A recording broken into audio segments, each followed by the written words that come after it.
There's my mic.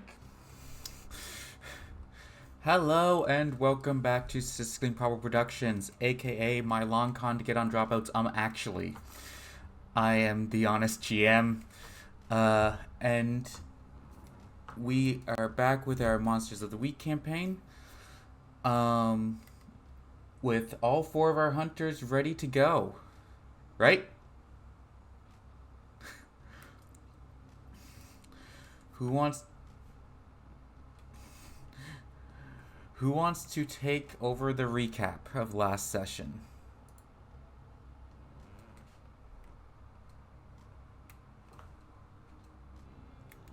That should have worked.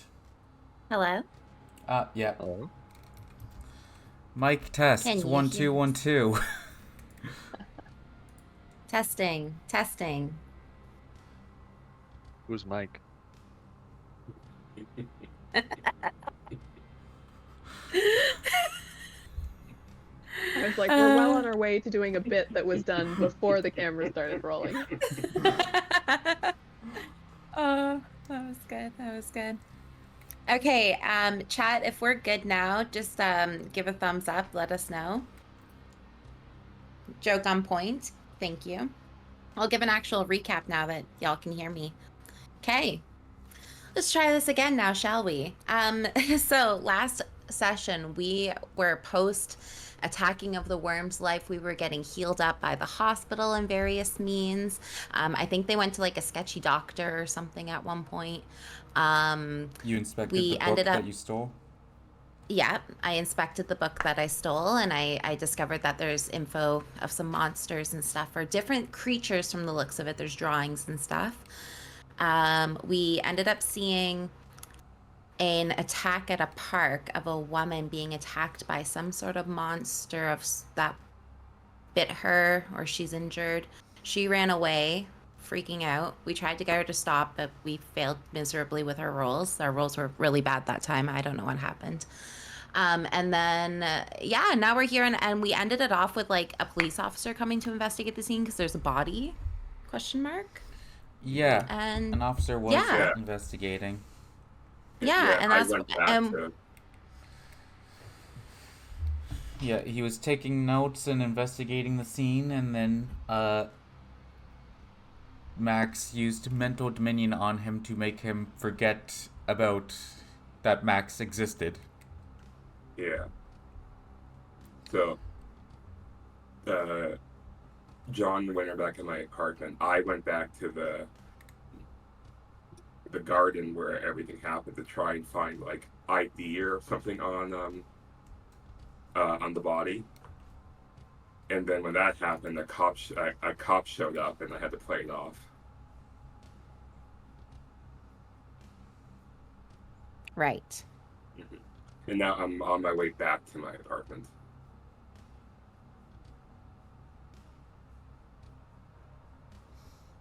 And that's kind of where we're at. So we don't know where this monster has gone to, right? Oh yeah, John got bit too. Yes. All right. City now. That's the other thing that happened. During the assault, the monster had bit John in the arm. Oh. So he, using what he could find in Max's apartment, he was able to put together something that he feels will fix the infection at its current state. He just needs to get something from a pharmacy as soon as they open in the morning. And that's where we left off last session.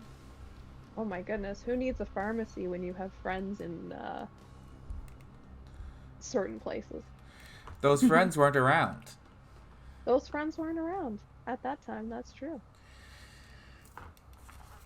He had to make do with weird science.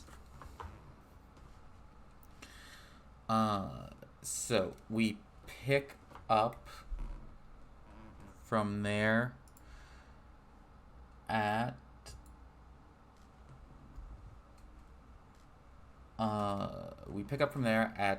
I believe you guys were at Max's apartment, and Max was on his way back.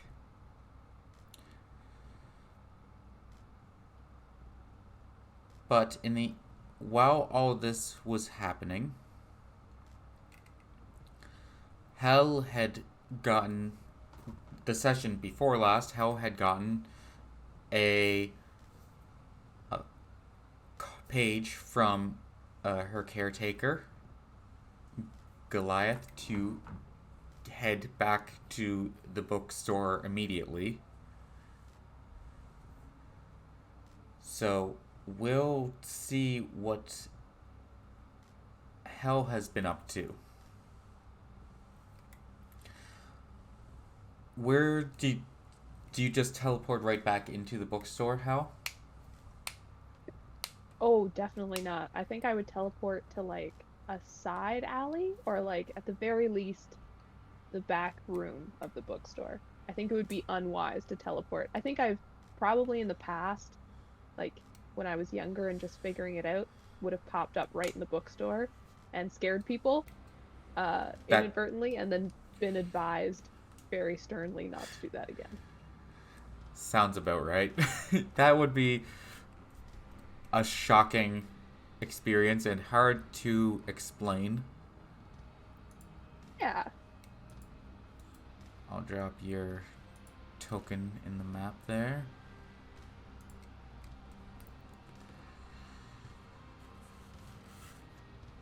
So, you pop into the alley,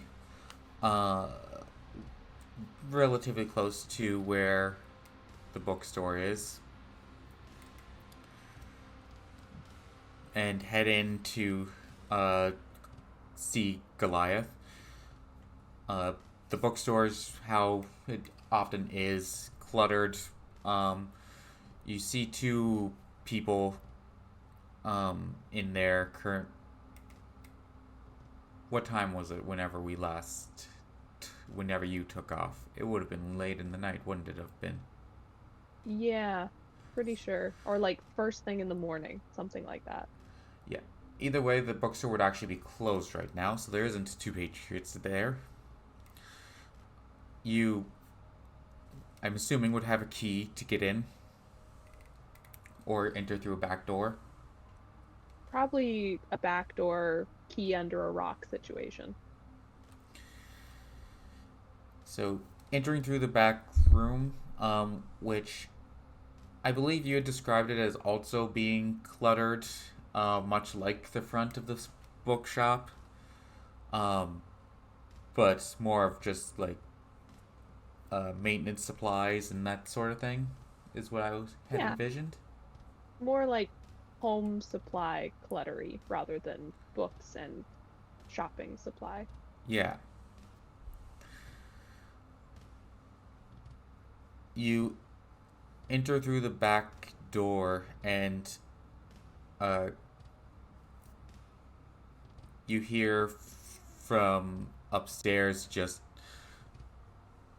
one moment, I'll be down in a second. Goliath, who seems to be doing something upstairs, and after a few seconds he does walk down. Hell is confused because she definitely got an SOS kind of a beat. Yeah. So he walks down. It's at a relatively quick pace. He says just like,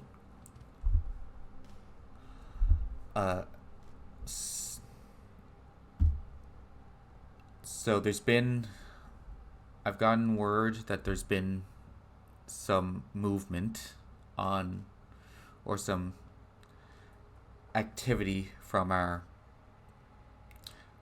former associates. Hal just immediately like clenches her jaw and shoulders. Like everything just locks up. They seem to have made a small presence in this city. I don't know how big, but we need to keep a much lower profile, even more so than we have been. Okay. Okay. Okay. There's also, I can do that. I've also been hearing rumors about different odd things that have been happening around the city. Things seem to be changing around here, and I don't like it. Have you noticed any strange occurrences as of late? Not within the past couple minutes. No, I can't say that I have.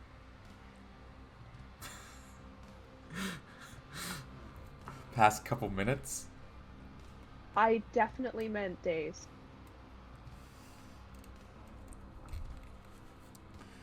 Everything's fine. Look, it's fine. I'll just puts her hood up on her hoodie, tightens the strings, and it's just like, there. I'll be quiet around town. And then she kind of looks a little scared for a second and is like, they don't actually know that we're here, do they? As far as I can tell, no. But we'll just have to make sure you aren't seen. Or aren't noticed, at least. Low profile. Gotcha. If I see them, I will let you know immediately. Hopefully you won't, but we'll have to keep on our toes and be ready to move on a moment's notice. Hey, the go bags are in the closet. That's a thing that everybody does, right? Everybody has a go bag. Yep. John actually probably does have a go bag, so.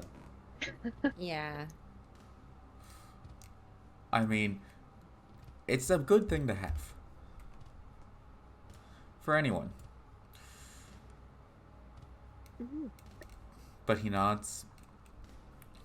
And he says just like, and you know how to get out of the city if anything happens to me, right? That's not gonna happen. That's not something. No, I'm not even gonna worry about that. You need to be prepared for any situation. I know, but like, you're more prepared than I am. That's not even a question. I'm sure it'll be fine.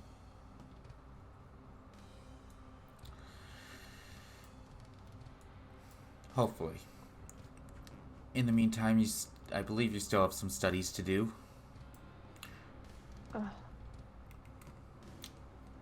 Yeah, that's true. Are there any more deliveries for today?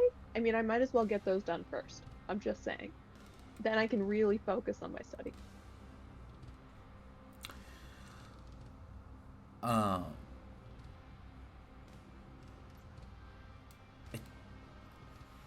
think there's a pickup from a pharmacy downtown.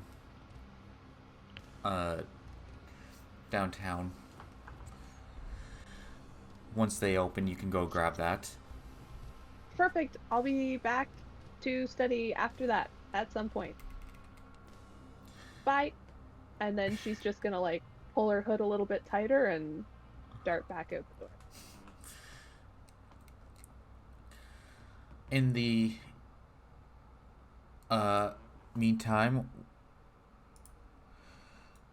you guys, the rest of you, Max, you'd be coming back from your interaction with the cop. While that is happening, John and Wynn, was there anything guys were gonna do, hey, while you waited for Max? I think while he was out, I was going to snoop around those spots in his apartment. He explicitly told me not to. Nice. Just seemed like something I'd do. I'm here for it. So what are you going to inspect? What did Max explicitly tell him not to look at? To stay out of my room and to not touch the mirror with the blanket on it. Oh, that Oh, sounds right. sketchy. Well, I definitely do those things. And this is how the horror movie starts. Excellent. Yeah, Wynn's watching you do this, curious as well, but very cautious of like, what the fuck? So is the mirror in the bedroom, or is it out in the living area? It's in the living area. Okay, so which do you inspect first, the bedroom or the mirror? I guess the mirror, because it's just kind of out in the open. Okay. So, do you just rip the blanket off, or do you like peek under? Yeah. Just rip the blanket off. So, I'll let you describe this, Max. What does he see? What's... He sees a big ornate mirror with a lot of metal decoration on it. But normally, like with a mirror, it's like a reflective surface. But this one is kind of like it's dark. It's like it's not like a silver. It's just like a dark, like lustrous, like a mirror itself.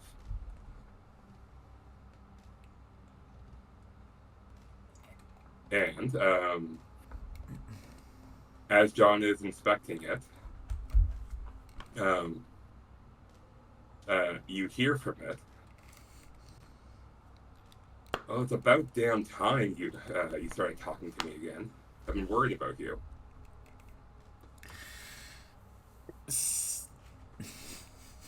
And then you would normally expect a mirror to reflect the person looking at it, but it's not.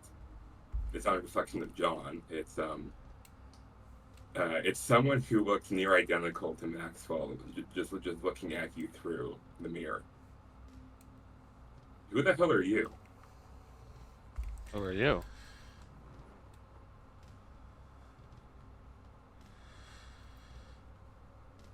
Why are you in this mirror? What is this mirror? What's going on?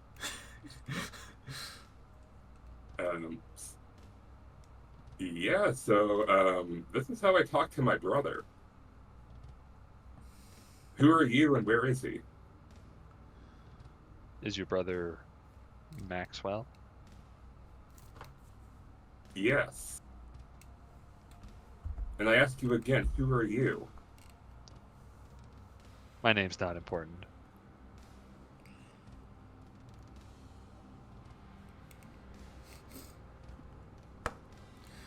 What's the nature of this mirror? How did you come into possession of it? How does it work? I'm like checking out behind it and shit like that. Looking for the wires in the camera. This is how I'm able to keep communication on my brother while he's away. Away from where? Never you mind that.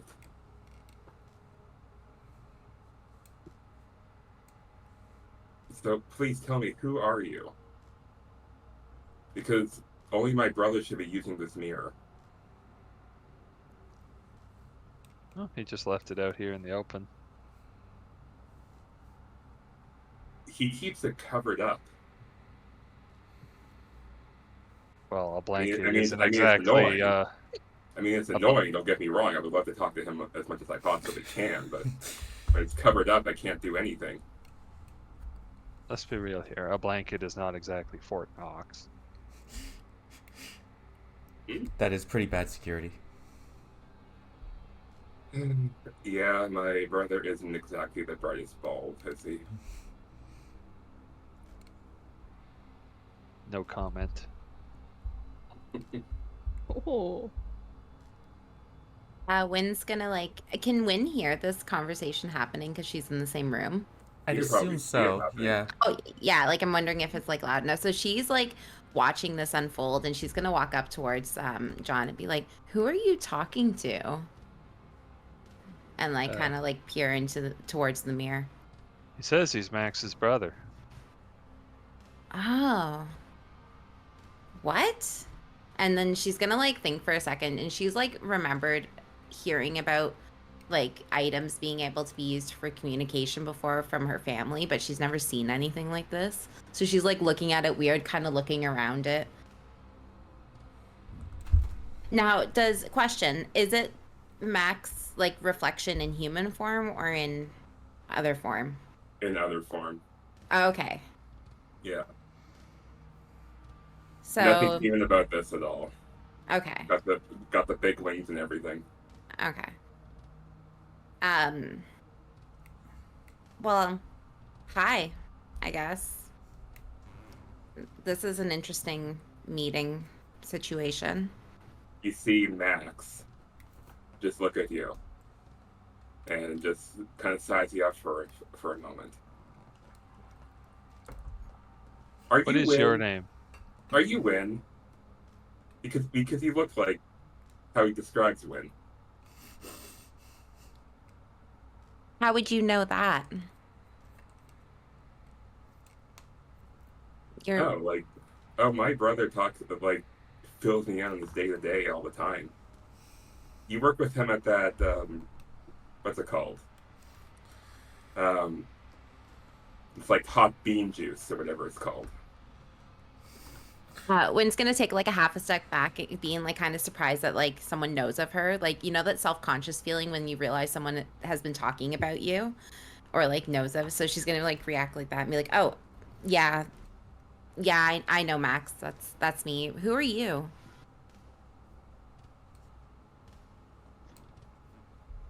And hopefully he's said good things. I think we work okay together. Yeah, he really likes you.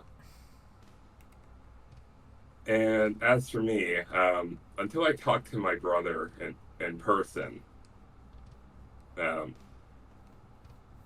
like just know that I care about him and I miss him. Oh. Well, I'm sorry if we disturbed you. I know we were told to not touch this blanket or this mirror, but it seems that curiosity got the best of John over here, and she's gonna make like a side eye at him. It just kind of fell off. I didn't touch it. Bombastic side And like eye. he looks at John, just clearly not believing you. Yeah, it just fell off. I get it. The wind. There is a draft in here. Yeah, the air circulation in this place is just awful. Mm-hmm. Wynn's gonna look around the room and be like, well, would you like to keep the blanket off, or should we recover him until Max gets back? What do you think, John? What does Mystery Man think? Max 2.0, what do you think? Probably best to cover me back up. I don't want my brother freaking out. Let's just keep this between us three then. Yeah. It was nice meeting you. Whoever you are. And it's nice to finally put a face to the name. Wynn's gonna do her very awkward smile. And then, I guess, help put the blanket back up. Cover him up. Bye, not Max. Wynn's gonna turn to John. So, I've never really seen a mirror work like that before. That's different, eh? It certainly is. I feel like Max has some stories he could tell us. Yeah, you guys are used to weird things yourselves independently, but you're not. It's not often you come across someone who is also part of that world. Uh, John knew Max prior to this, but so this wouldn't be totally unexpected. That he has more weird things lurking about. When you probably never met any, I'm assuming you've never really met anyone that's part of this soul world. No, I would say Witten, like I had mentioned there, like that she like knows stories from her family. So like she had heard stories of communication of that stuff and like from her family's like grimoire and stuff. She understands that, but when it comes to actually interacting with people from the weird world, she's really tried hard to avoid it. So, Pretty theoretical. yeah, exactly. So she's not against the thought of it, but she's never really been exposed to it. Yeah, so you're not like super shocked by this, but it is a surprise. Mm-hmm. Might wouldn't take a comfort to it to know that there's other people who are part of this world. It's gonna kind of change her perspective on things, and it's kind of the journey that the character's taking in this campaign, which is kind of fun. Because she's been so resistant to it, and she really dislikes the fact that she's weird, but she's opening up more to it when she sees the things around her. So it's kind of cool. Now then, when shall we see what else Max is hiding? At this point, I really need to. I want to know if he has any more books that I'm really looking for something specific right now. So I feel like I don't know. Just go for it. Let's do it. Her idea, She like not gives mine. in. Immediate bus. Just Yeah. some proper invasion of privacy. Okay, let's see what's in that bedroom. Okay. As you try to go into the room, you find that it's locked. Oh, well, I don't know how to pick locks. Do you? A locked bedroom in his own apartment. That's a little sus. Oh, he did say he didn't want us to be in there, so he probably locked it before he left. So How many people would even have bedrooms that lock from the outside, though? Fair point. you can try to pick the lock if you want. I don't see any action about picking locks specifically, but I'll try. Yeah, I was looking for that. Your weird move could be a potential one, or act under pressure is the general, like, Just do stuff. yeah, Yeah. cover all ability. Which I feel like would be the probably the best one to use in this case. Alright, let's do it. So either your weird move or could have potential, or the act under pressure. Oh, actually, my cool is quite bad, so. If you can think of a way for your weird move to use it, you can. It's just I can't think of exactly what Okay. that would be. I need some sort of scientific device to pick this lock, or to otherwise get through this door. Or just take the risk of act under pressure.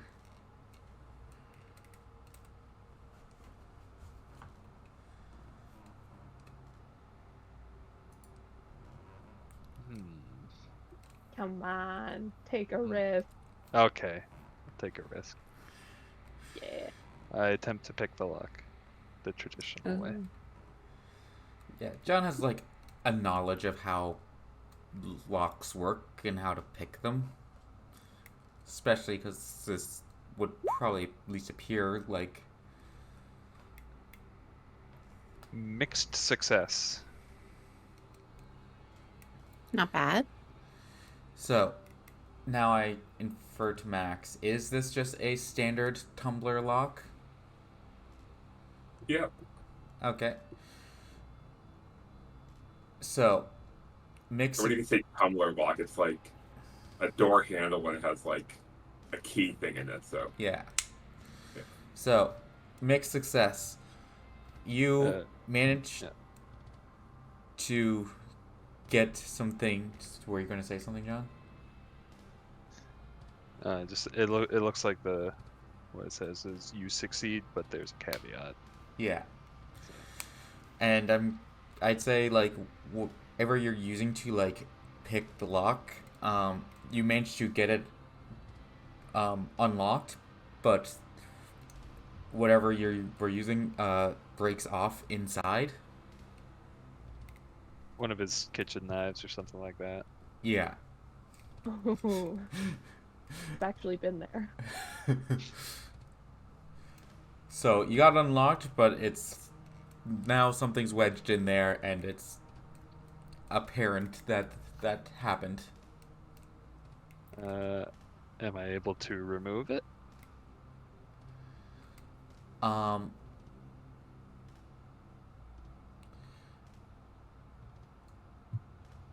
I'd say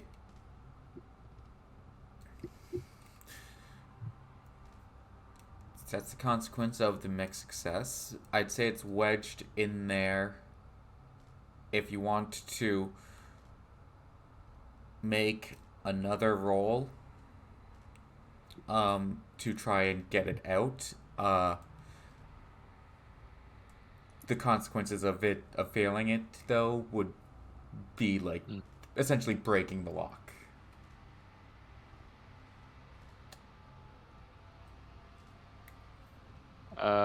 Okay, Wayne, you go check out the room and I'll try to deal with this. I hide the evidence here.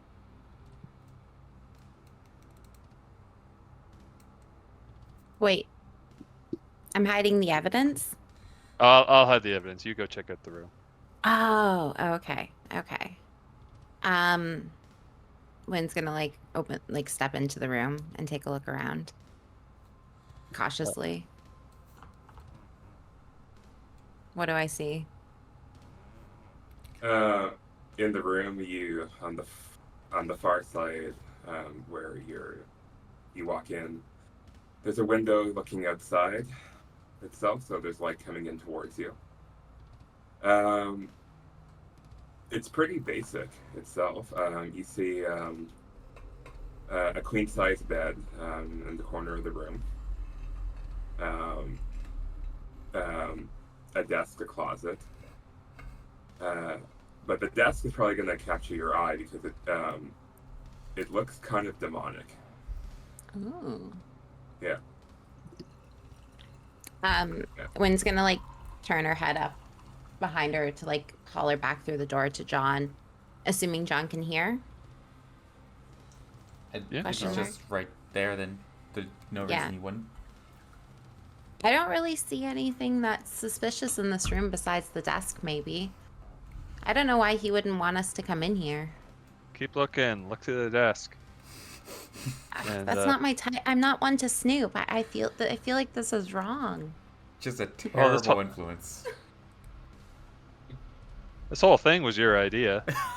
I say trying to gaslight her or something. Yeah, totally gaslighting. Just fully gaslighting. Shamelessly gaslighting. Put her hands up and being so confused. She's gonna be like, "What do you mean? This is my idea?" She's gonna walk over to the desk to go and take a peek at it. All right. While she... No, you go ahead. While she's doing that, I would like to try to do do some weird science. Okay. Explain to me how you're using weird science. To remove this piece of a knife from a lock. Yeah. Like, if you can justify it, you can try it. I want to dismantle like maybe a hairdryer or something like that he probably has.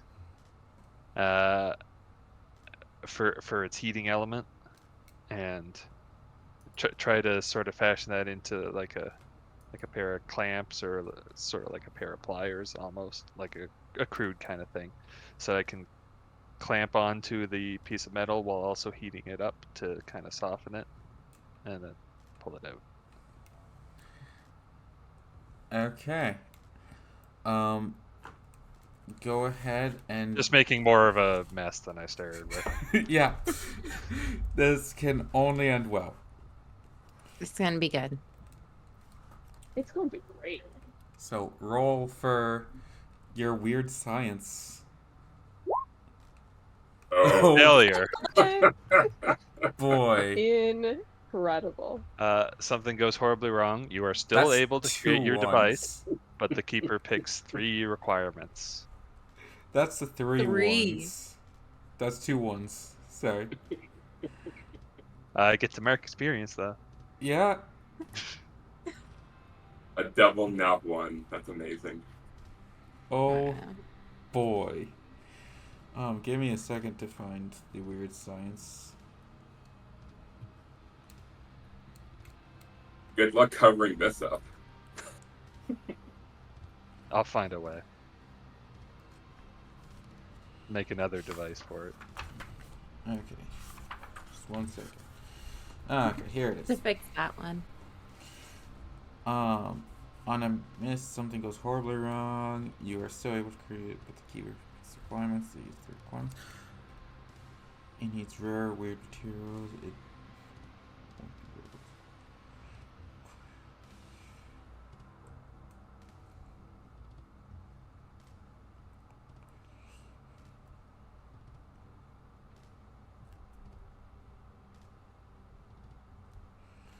rare. Okay, what... Explain to me what you were creating again? Just... So it's basically like a heated pair of pliers that can extract the metal while also heating it to soften it. Okay.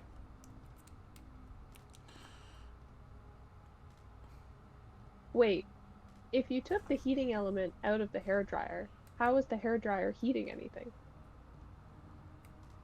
It's weird science. It's okay, weird. yeah. It's weird. I was We- like, wait a minute. Hold on. We can yada yada the magic, so we can yada yada this a little bit too. Hair dryers heat. So require. Yeah.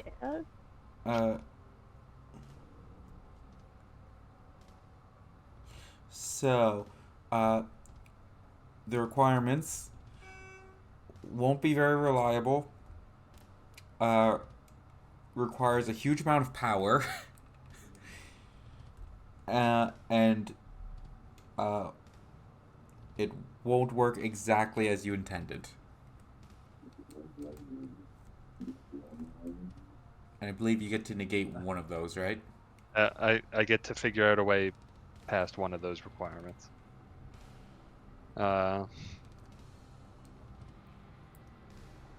By reversing the polarity on the battery, because originally I had it set to the ineffective polarity. Then I just swapped it around, so it's the much more stronger polarity.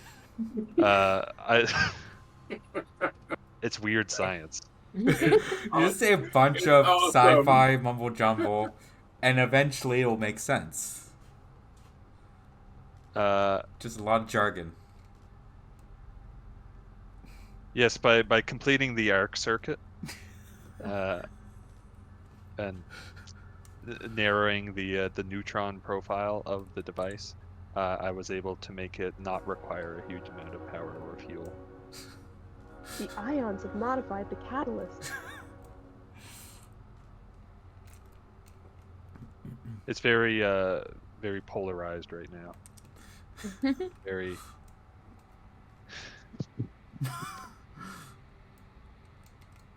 Very electromagnetic. Okay. All right.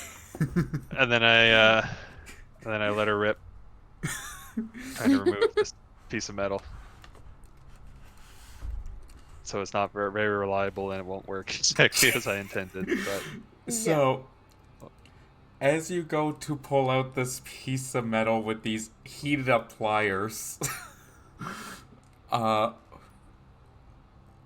you are able to extract it. The metal in the metal blade of the knife that you jammed in there is able to heat up and loosen, so you can pull it out. There's sparks flying as you do this. it's that easy. As you get it out, it's no longer obvious. I'm wearing an oven mitt while I do this. It's Safety no longer first. obvious that something was jammed in there and tampered with, but you can see that there, like, upon inspection, like, the inside of this lock is ruined. It's not obvious unless you're actually, like, looking at it, but if someone tries to put a key in there, it's not gonna work. Okay, I'll take that. And now I'll just ditch all the evidence. The broken knife, the heated pliers. And down the toilet. Poor Max. Garbage chute or something. I think John would know how to dispose of some evidence. That seems appropriate. Or inappropriate. Small fire in the garbage can, it's fine. Yeah, just get a tin basket, garbage can, and just out on the balcony. Yeah, something like that. Yeah. So you're able to somewhat hide your endeavor ish. But when you're in Max's room, there's a desk. Yeah. John's telling you to just go for it. Yeah, and Wynn's definitely being conflicted by things right now. There's like it's not her normal to be snoopy like this. She's usually really respectful of other people's property, but there's like something within her that's kind of urging her to continue. There's like Some this sort like of bad dark, influence. it's a bad influence mixed with the dark side that she has within her that I think is kind of just like channeling that a little bit. So she just keeps on going around the desk and kind of taking a look. She is still looking for some sort of thing that matches the language of the journal she has, because she still wants to like figure out more about that. So that's what she was looking for, but she's looking for anything suspicious at this point. So she kind of like peers around. She wrestles through some paperwork. What does she find? She'll be noticing at the head of the desk itself, there's going to be at least four books there, in a language that she doesn't know.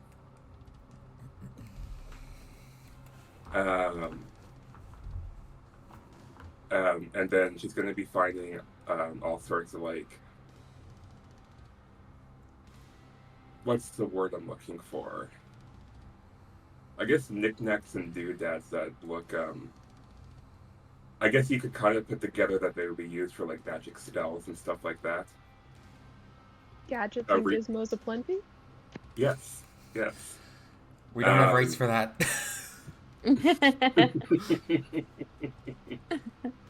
Yeah. And yeah, it kind of looks like the desk could double as, like, a magic workstation. Oh, okay. Is this something that Wynn would recognize as such, given her background? I feel like it has similarities to things that you recognize, but it is different than what you're used to. Okay. Like, a lot of the base things are the same for, like, casting certain spells and the like, but a lot of it's flavored differently. Okay. She's going to not touch anything 'cause she doesn't want it to be known that she was really like she's not going to move anything out of the way, but she's going to really take note of what's there. I don't think any of the books that are on the table are what she's looking for, but that's because she's looking for something that matches the language of the journal. So she'll have the journal out. Is that something that she finds? Do we know? I'll defer that back to our honest GM because Max has not seen this journal, and I don't know either. Yeah, so does Max have any books that have really ancient languages? I would say yes. Okay. Like, I guess given the context and everything, I would consider his native language to be ancient compared to the Earth. Okay. Compared So to the Earth. is it just The Earth. like the language that we speak in general, like the age between the two of them. so is it just your native language, or is it other languages from around the world as well? It would be Max's native language. Okay. And no other languages? Nope, he knows his native one, and he is learning English. Learning. Yes. Okay, so if you don't have any, like, older languages, any other languages, then it would not appear. Okay. Wynn's gonna just make note of then what she's seeing and understanding I guess the connection that her and Max would have in understanding magic and understanding like rituals and stuff, like seeing the desk. She'll come out of the room to like beckon to John and be like, "Well, I didn't find anything." So.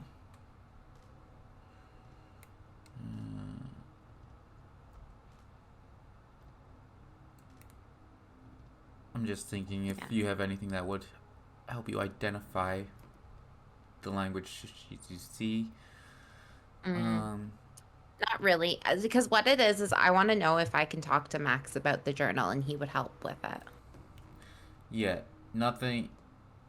Yeah, if you're not wanting to like actually identify what his books are, then you would just immediately recognize that it doesn't match the journal. Yeah. And I'm honestly uncomfortable being in the room anyways. I didn't want to snoop. So I was just seeing if there's something extreme coming up, and if not, then I'm going to pass it on to John and be like, John, your turn. I'll keep watch. You come out and John's like quickly disposing of a bunch of crap. Don't worry like about it. stomping out the fire. What are you doing here, Smoke John? Coming out of The less you know, the better. She's going to like look at him, was so curious. Side eye. Unsure. And if you touch the handle for the bedroom, like, it is red hot. Yeah, don't touch that. What the hell happened here? I took care of our problem, okay? Our problem. You don't need to know any more than that. I feel like there were easier ways. Probably. Well, and she's just gonna like shake her head and she's gonna head towards the kitchen to get like a glass of water. I love the idea that all of John's weird science is just like, you could probably come up with a much easier solution, but his ideas still work.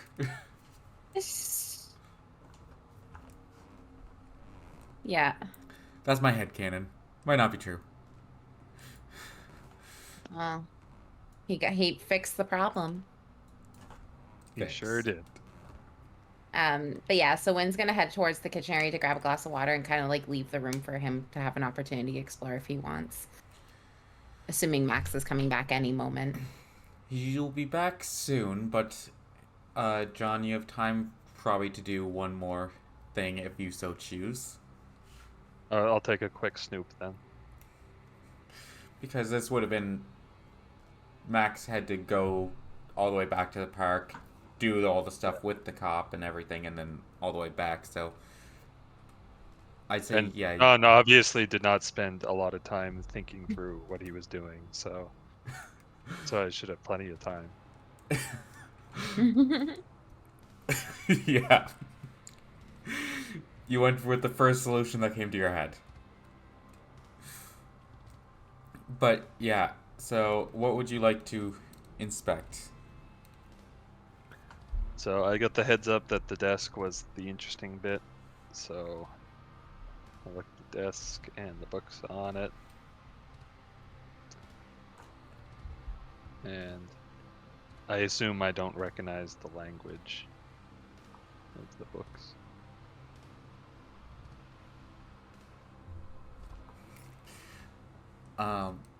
Sorry, I had to read something. You look at the desk and look at the books there? Yeah. Do I recognize the language? That is a good question.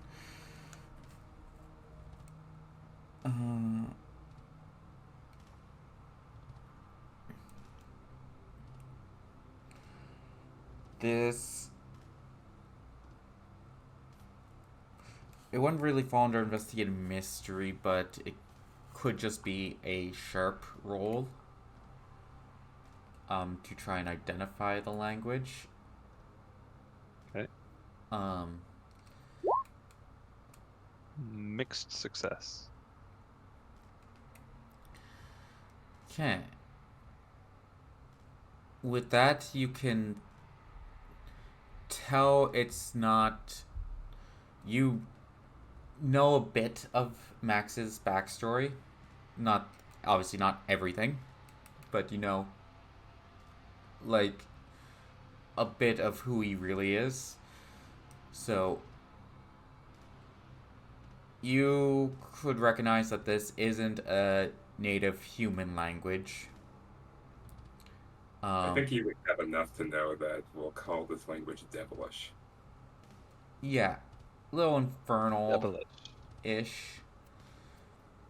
You can't read it at all, but you can make the assumption that it's infernal in nature.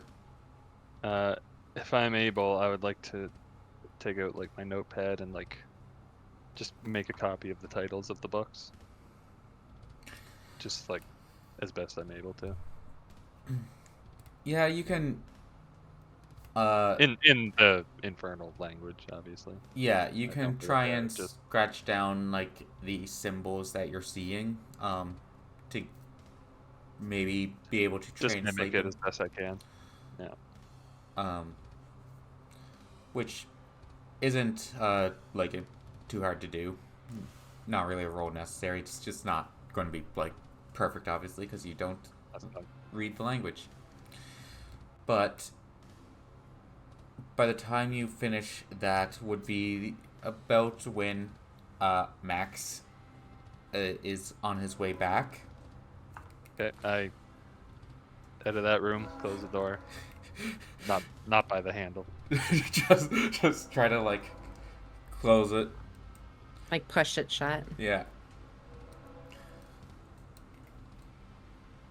Bedroom doors, I believe, open inwards.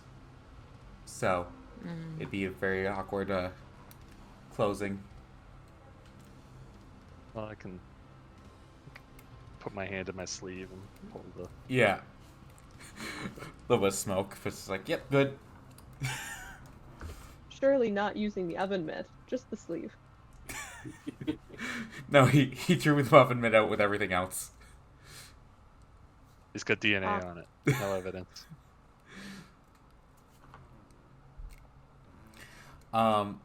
But yeah, you guys get rid of the evidence. You've snooped around his apartment, and that's about when Max you show up again. Yeah, I come back on. So I'm back, and I close the door, and I look up, and then I look up, and where do I see them? Where are you guys? Yeah. And on the wall whistling. I'm assuming you have some sort of kitchen counter, and that's where I'm leaning against, like drinking water. Okay. Is John like leaning like next to the wall next to my door, my bedroom door? No, I'm out on the couch, like Okay. looking through books and stuff, or like and the material that I would have got from the lab, science center. Alright, so I'm gonna walk back in, and do I notice? I wouldn't be looking like directly at it itself, but as I pass it by, would I notice the hot mess of a door? I was told it was not noticeable at a glance. Yeah, I did specify that at a Okay. glance it's not noticeable, and by now it would have cooled off. Okay. It'll just be whenever you try to stick a key in there. But Okay. So I walk back to them, and I'm gonna. So I got there, and there's no ID on the man at all. On top of that, I got caught by a cop, and No. yeah, it's it was fun. I had to play it off that I was about to report the body, and then I Oh, made sure goodness. that so You didn't tell him anything else, did you? no, but he did call for backup, so we probably can't go back right now. But the good news is he does not remember who I am. That's good. Yes, Um, I am so very charming.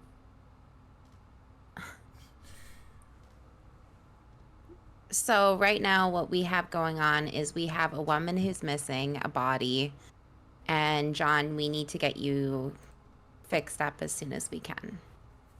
Once the pharmacies open up. Yeah. Is that correct?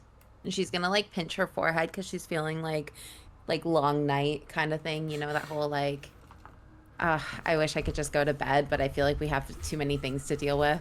yeah.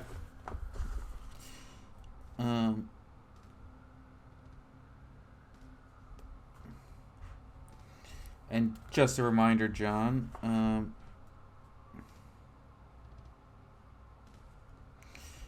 from your injury, you still feel, the injury still feels itchy, and you have a bit of fever.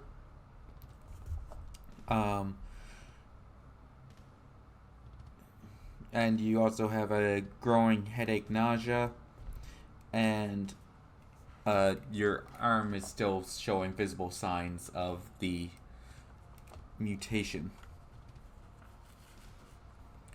So like, skin is like a grayish color.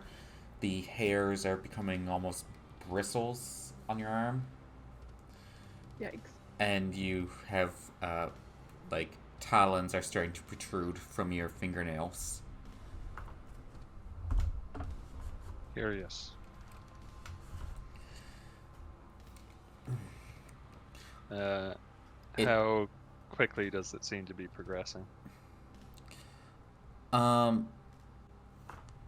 It seems to be that it's not like at steady intervals, but you do notice that since you had the misfire with your weird science, the adrenaline that's sort of like kicked into your system accelerated it a little bit. So I need to stay calm and not get accused by someone on the team of something untoward.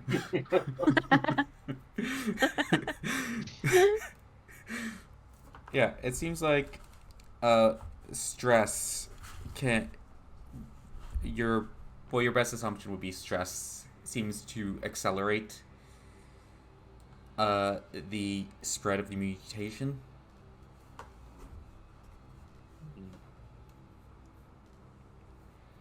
Curious.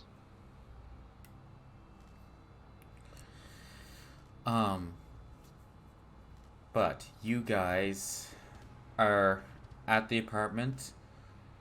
If is there anything that you guys are going to do until the pharmacy's open, or should we just cut to morning as you guys kind of just rest and recoup until morning?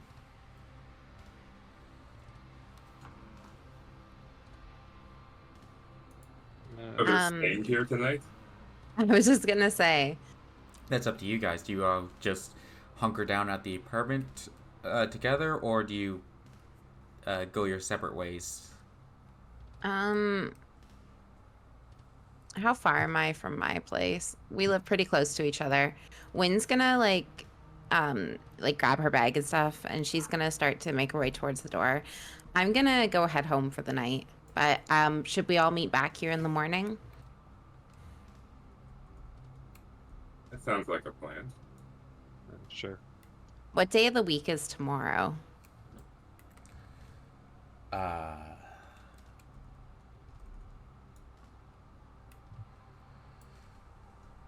did not specify day. Let's say Roll a d7.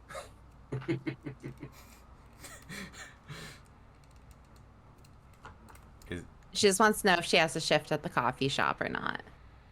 This had better be consistent with anything we said earlier at any point in the campaign.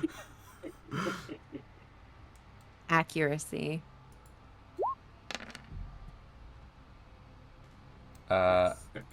Friday? Friday. Okay. So we're going into Saturday, or tomorrow's Friday? Going into Saturday. Okay. So Wynn's gonna have an afternoon shift at the cafe, so she can come by in the morning. Depending on if Max works or not.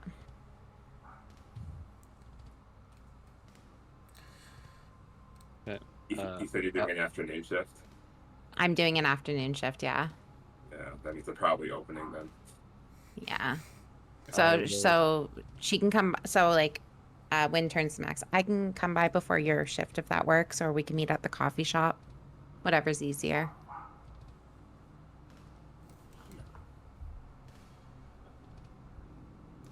I guess maybe meeting back up here.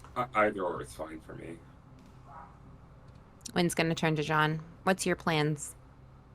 I will go back to my apartment, and then I will be at the pharmacy as soon as it opens. Bright and early. Wynn's gonna turn back to Max. Max, I'll just meet you at the cafe in the morning, okay? Make sure to have my order ready if you don't mind. You know me and caffeine in the morning. I need it to function. Mm-hmm. I wouldn't know anything about that. I actually break down everyone's coffee orders. Amazing. I was gonna say, I know I gave it at one point. Good note. I think I like tea or something. Isn't that what I said? Yeah, you like green tea, David likes black, and Sarah, the 12-year-old, is a coffee addict. The 12 shots of espresso. Yeah. With 17 sugars. All of the espresso. the fake espresso shots that we do because we don't actually give her that much caffeine. She just thinks that we do. 4 shots of espresso with 17 sugars. Exactly. Absolutely. Wake me up. Liquid diabetes. The energy I think I'm getting is just from the sugar. Oh, that's funny. Well, This has been eventful. Be safe out there, guys. And Wynn's gonna like head out. Yeah, I'm also heading out because I'm not sticking around in this apartment when Max figures out that his bedroom door is fucked.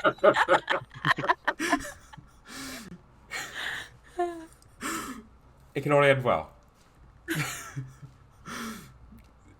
All right. Yeah, Wynn So casually moving on. takes off, and John makes a hasty retreat. Yeah. Yeah. Um, if there's There is. I gotta do this. So after they leave, Max goes into his kitchen and just gets himself a glass of water. Just getting ready to turn in for the night, and then he walks over to his room, and at the foot of the door is a welcome mat. So he pulls it back and pulls out a key, and he goes to try to put it in his lock. did you lock the door behind you?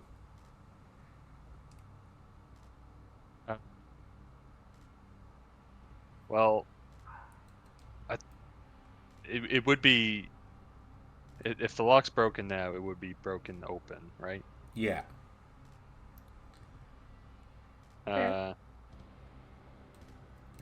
So yeah, I would not have gone out of my way to try to lock it before I closed it. So the two of you gone when this happens. As you're both hastily exiting. Is this something you want to say, John? So within your apartment, there's a door to your bedroom Yep. that locks from the outside and has a Yep. welcome mat in front of that Yeah. door. Yes, it does. Okay. He doesn't understand human culture fully. Yeah. He makes attempts, but it's a lot of swing and misses. Oh, It's just the littlest Okay. thing too, where it's like that passes as human, but it's enough to make your average person be like, what? huh. Yeah. Oh, that's funny. Yeah. So as the two of you are kind of like making your hasty retreat, you sort of hear in the background a fire alarm go off.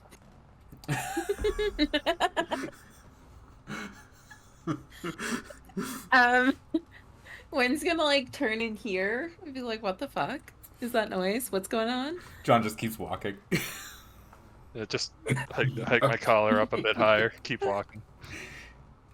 No, Wynn definitely stopped for a second to make sure that everything's okay. When she doesn't see any smoke, question mark, does she see smoke? If you guys are outside and looking up, you will see a particularly like orange red glow coming from one of the apartment buildings. I'm sure it's fine. He's fine. That could be anything.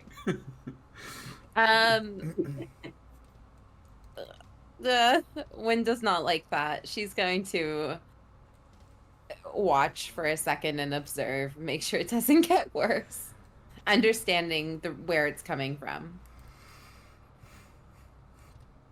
Does it eventually cool down? It does, yes. Okay, then she like pieces the F out once she realizes it's not spreading. But fun.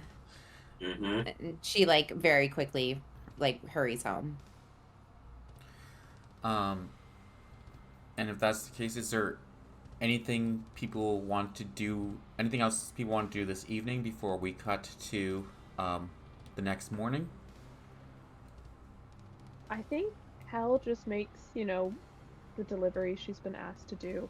But I also think the news that was shared with her, I mean, we talked about it, she's 12 or like almost 12. And definitely pretends she has her shit together way more than someone her age normally would. So I think when she first leaves the bookshop, she definitely like has like a little panic attack outside, like, because obviously she can't freak out in front of Goliath. Like, he can't know that she feels like something's wrong. because she's an adult, or she thinks of herself as an adult. But she panics a little bit, like, okay, this is a lot to deal with. And she spends a bit of time out there, and I think after she rests, she would probably go to the public gardens, which would be a space where she'd just go to calm down. So she'd go to bed, obviously, after the deliveries, but then first thing in the morning, that's where she would go. So you probably had some deliveries. You had to pick up from the pharmacy in the morning, though, whenever they do open. But yeah, heading to public but I gardens. hadn't gone there yet. Yeah. I just want to go to the gardens first. As you go up to the gardens, definitely helping your anxiety, you see that there's police tape around the gardens. Of course. Nothing in my life can be normal. It seems like the area is closed off. There's not like a bunch of cops around, but it seems like investigation is currently taking place, and people aren't allowed in.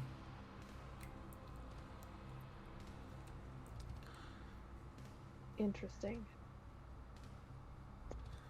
Can Hal see anything? Like, she's just definitely staying on the outskirts, just pretending to, like, walk by. Hood still up, obviously.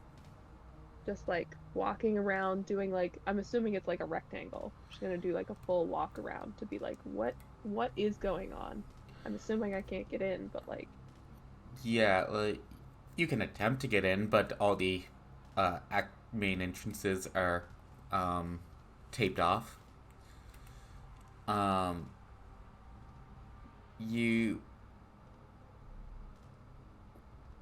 Most of what had happened would be blocked by trees. I'd say at some point you might be able to get a bit of line of sight, and you see a couple of officers, like 2 officers, looking around the fountain in the garden. Do I recognize either of them?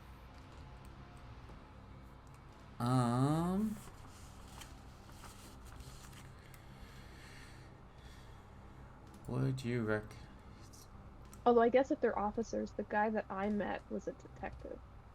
Yeah, I use officer loosely, but I probably wouldn't know them. You know, I'll roll a luck because this I like to roll myself too.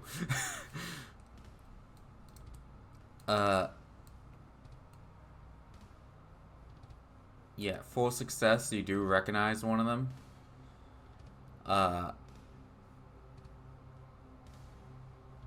Mixed success, you don't. I don't know what from failure, but we'll see. Maybe I just don't know. Whoa. Dang. Wow. Slow down, Tiger. So, with that, you definitely recognize one of them is the detective who you had run into. Damn. She was hoping she could play her, young innocent card and be like, I got lost in the garden. But if he knows her, it's going to be a lot harder to play that again. Yeah, Detective Patrick Egan. I mean, the gardens have to be pretty big. Yeah, they're I could decent. probably sneak in. one side. Just to suss out what's going on and then get out of there. Okay. Like, she compartmentalized why she was there in the first place. That's gone into a bottle, and she's stuffed that. And that's not going to cause any problems ever. And is now focused on the fact that there's some kind of crime happening. Just curiosity. Yeah, And short attention span. for sure. Trump's anxiety every time.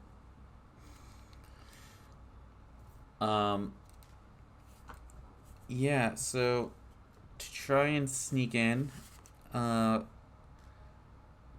this would be a bit of a challenge, so I believe Read a Bad Situation is distinctly about sneaking into places, if I'm not mistaken.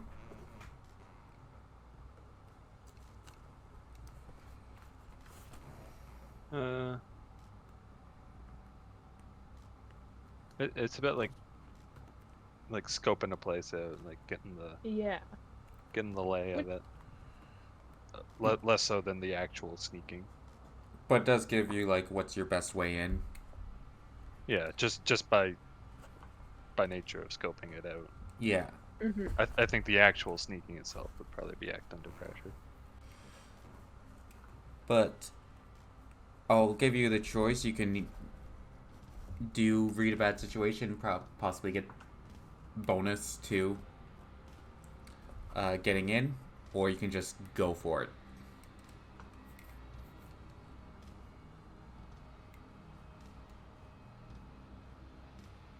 So Read a Bad Situation, I would figure out what my best way in and out might be. Yeah. And then I would roll again. Yeah, for Act Under Pressure. Act Under Pressure. Yeah. I feel like she's gonna do both. Well, like you're an impulsive child, but you've also been trained.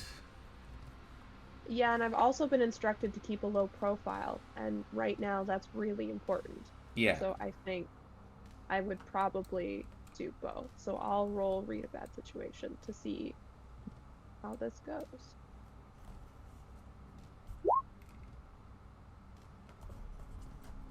Okay. So, hold 1.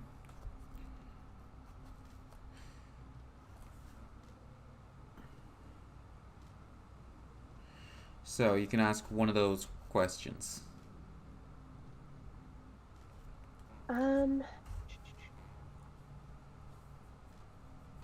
I guess, logically, what's my best way in?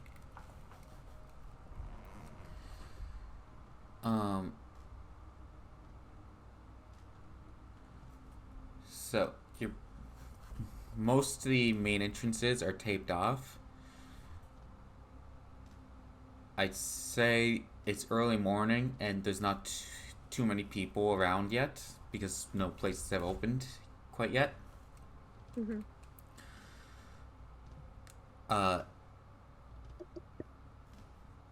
You can probably find a point. Actually, you could probably find a point to just, because of your wings ability, you once get behind some cover and you can notice a spot where is outside of the officer's view that you could just, and covered by trees from most other directions, that you can just gate yourself in,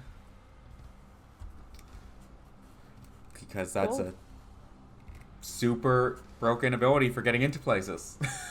Is very useful. Okay, wicked. So I just pop up inside the gated garden area, but definitely behind some, like, I don't know, massive rhododendrons or something out of sight. Yeah, just teleport directly in.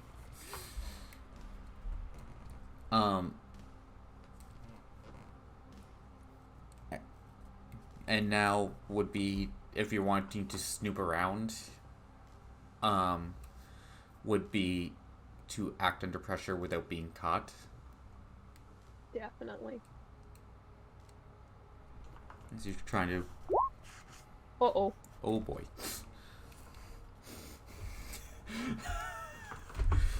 Ouch. Yikes. At least you get experience. Yeah, mark Yay. experience. That's 2 1s. Could I...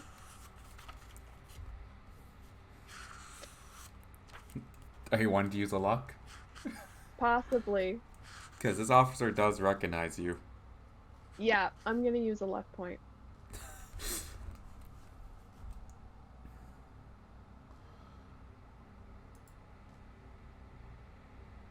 Alright, that changes the roll to a 12.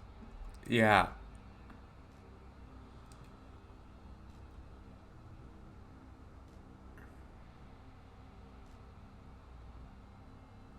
Okay.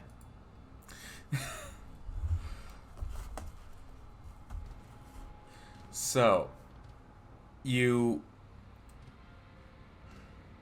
as you peek around the bush, about to jump out, you stick your head out, and then out of the corner of your eye, just notice an officer walking by. This officer who you have met before and had the full encounter at the science center, and you manage to duck around behind the bush just as he starts to walk by, and manage to barely go unnoticed. Cool. What's the actual condition for success on act under pressure? I believe it's just use.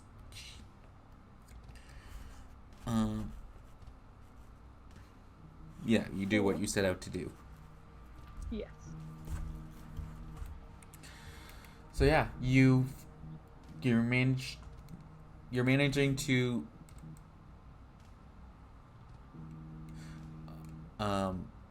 actually, technically you'd have +1 on that too, so it's 13 would be your actual total. Oh, damn. But regardless, you're able to sneak around here and kind of suss out what's been going on.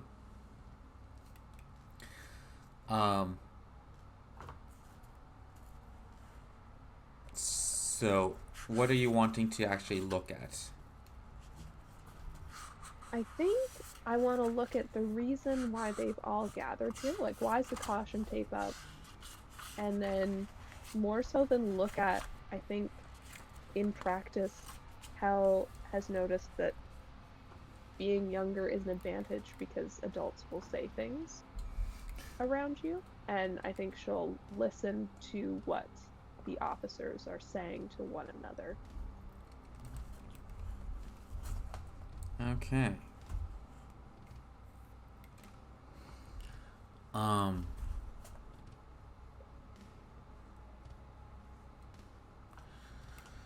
So, as you listen in,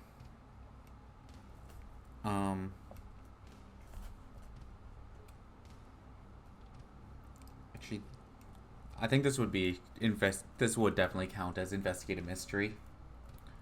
Just to suss out like what sort of information you get from looking think that's around fair. and listening into them, into the cops. Just getting all the rolls out.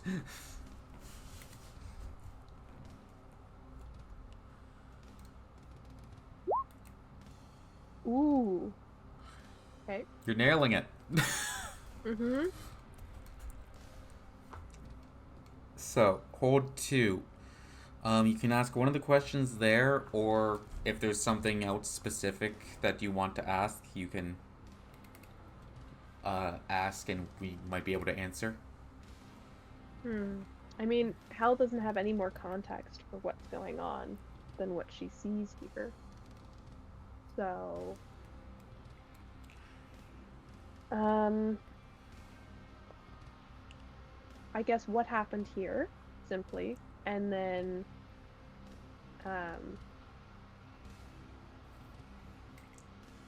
where did it go?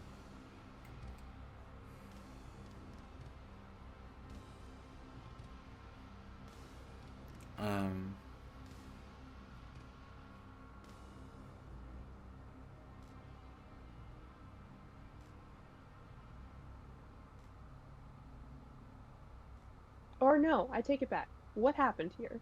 And what is being concealed? That's my favorite one. Okay. So, for what happened here, you looking around, you can see that there looks like there was a conflict. There's some dark patches on the ground as well as some foot marks around the fountain, footprints. Looks like a scuffle went on. You can see labels for evidence marks and the chalk outline of a body, which has since been removed. But judging from the stains on the ground and proximity to the body line, looks like something had been shot almost executioner style, right to the head. Oh. Interesting. There's also some patches on the ground. It looks like something was injured and running away, leaving a blood trail and running away from the scene.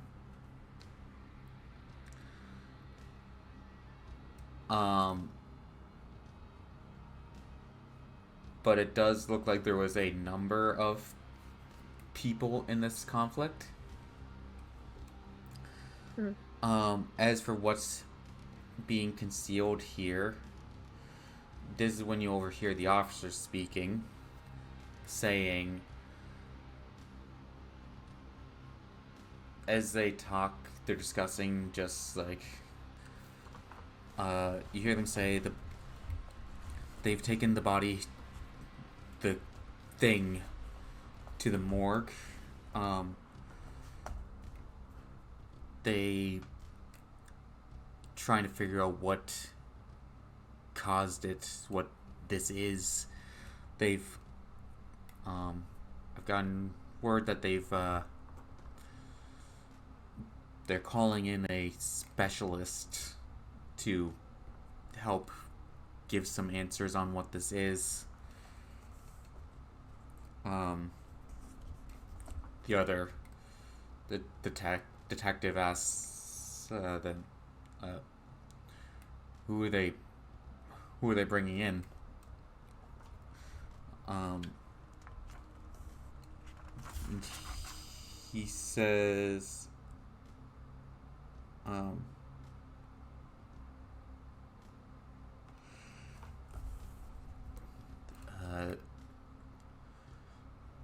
they're able to get in contact with someone who's offered their help, a doctor,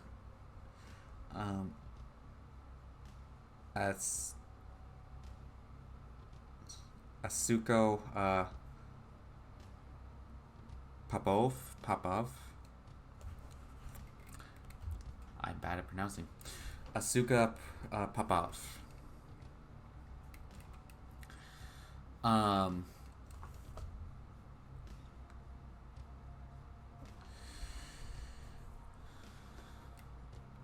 We better get this under wraps quickly. I think this is the third similar attack so far this week. Seems to be getting worse.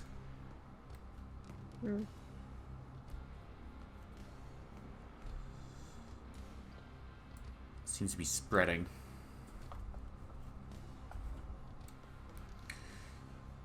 We're still trying to figure out connections between the victims, but we're not sure as of yet.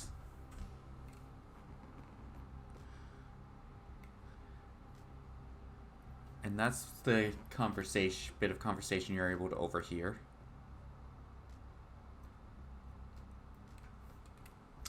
For what's being concealed. Okay. Then I think Hal would just extract herself from however close she'd gotten to hear that conversation. She'd just slowly remove herself from that situation and get outside of the gate again before it becomes a more populated area. Which is easy enough for you to do. At this point would be about the time that stores are starting to open up, and you know you have a pickup to make at the pharmacy. I think I'd also like, knowing that information now, I'd probably walk around. I'd take the long way around the gardens, like on the outside, just to see if I can see a little dot of blood anywhere. Because if something did this and it was bleeding when it got away, maybe that would give us, or give me, a cardinal direction that it might have gone in.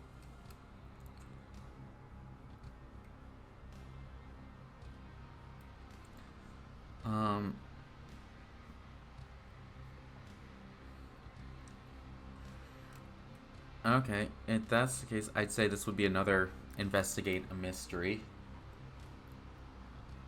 Oh boy, cross your fingers, folks. You've got this. Mm-hmm.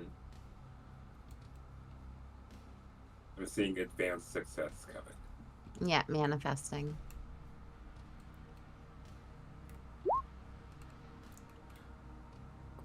Mixed success, not bad.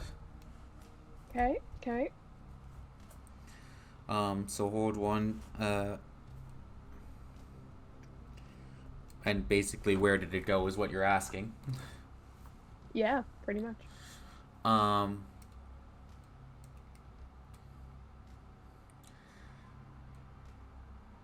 You'd see that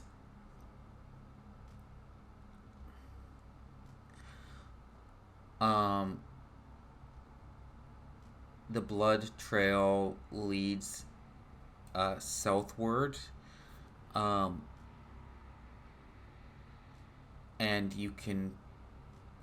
it fades somewhat like quickly, like after like a little bit, but you get the sense that it was heading in the direction of the hospital. Oh, okay.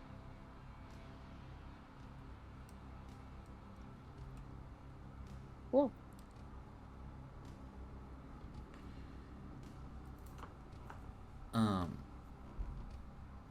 All right, well then taking her time and trying to move through the shadow as much as possible, or like just make herself as nondescript as possible and slow, Hal would make her way to the pharmacy. And with that, did we want to take a quick break? Mainly because I really have to use the bathroom. Yeah, that sounds good. Yes, please. Sure. Okay, we'll be back in about 10 minutes ish. Sounds good. Cool. Okay. See Bye, you folks. guys soon.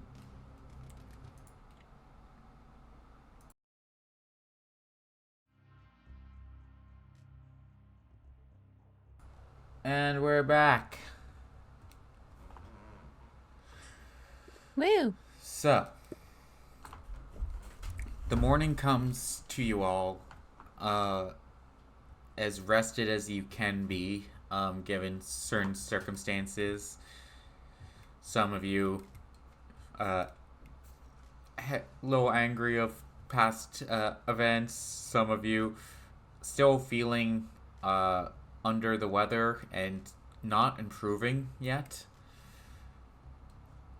Some of you suffering from anxiety and needing to take your mind off of current events. We go set the scene with the local pharmacy, which, who wants to mark that on the map? Where's the pharmacy located? Well, you said it was downtown, so probably somewhere in this area. Yeah. I mean, I'd imagine there's a few pharmacies, but perhaps this one is like, The good one. Yeah, where's the good one located? I'll leave that up to you guys. Where do you see it? Let's say right there. Okay. yeah, at a crossroads kind of thing. On the corner. Yeah.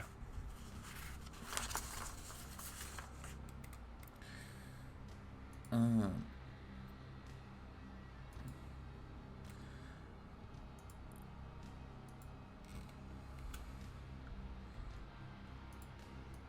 Oop. I just moved the entire map there by accident.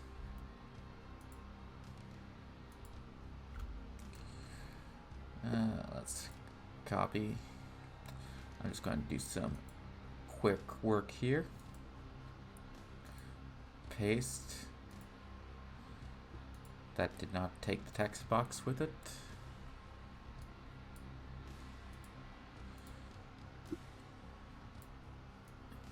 Oh, it did. It just beneath. There.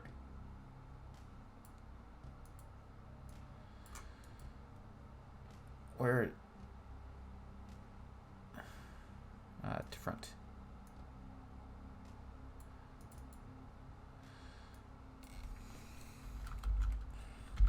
Oh my god, we're Pharmacy. franchise. Yeah, Goliath Books now has second location. So close to the first. Did I spell that right? I believe so, yeah. I think so.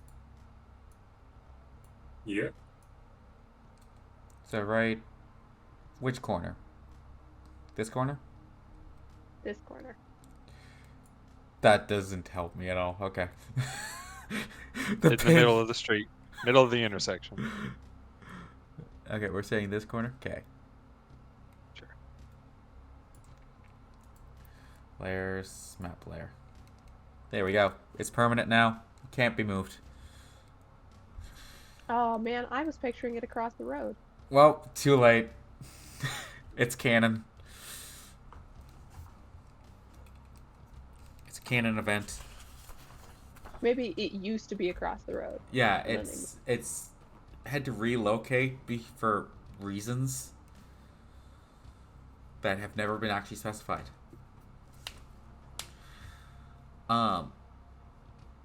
But how you make your way to the pharmacy?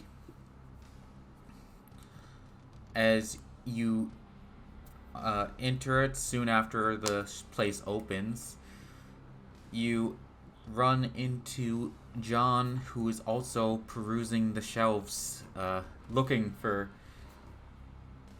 you don't know what. And you ain't gonna know what. Has John is like, what have you done to conceal your arm, or are you not concealing it? No, I'll conceal it. Wearing a glove, certainly.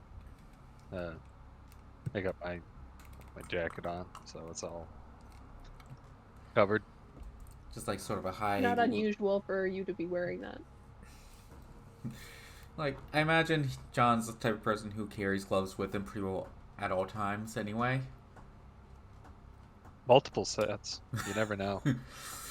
You have rubber gloves, you have leather gloves. But yeah, it's not unusual for him to be wearing, like, it's not out of character for him to be wearing gloves, but it's decently warm out for gloves. Like, we're definitely not into winter. He's only wearing the one. Ah. Ah, He's a hand model. Gotta protect my instrument.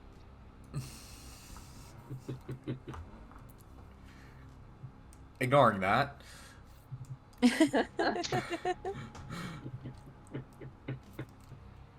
The hand, Jake. Come on. So how you Get your mind out of better. enter the pharmacy and notice John. Um, You gonna be all right, James? Just keep going, just ignore me.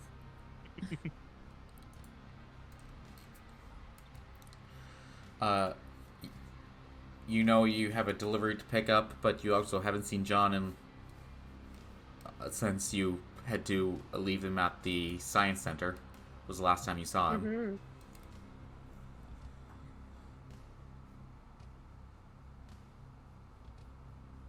Any Hello? what? That's where you been, kid? Busy. Where you been, old man? Busy. That's good. Both such suspicious characters that don't want to give out any information to the other. Did you see what happened down the road there? At I the assume park. that's why you're here.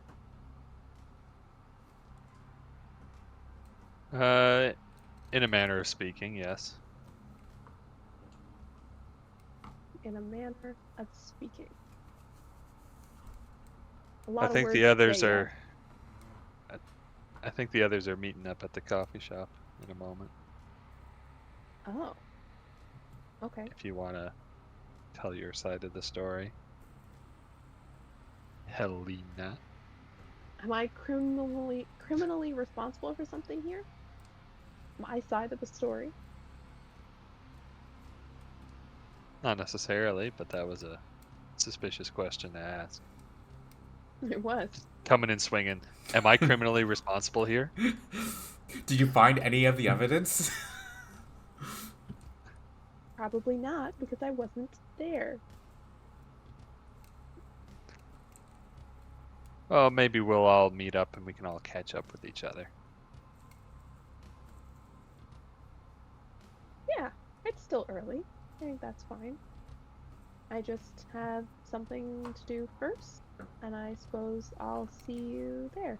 Is he, like, standing in a specific aisle with certain products? Like, could I make a guess? Like, Hell would be like, he's standing in front of X right now.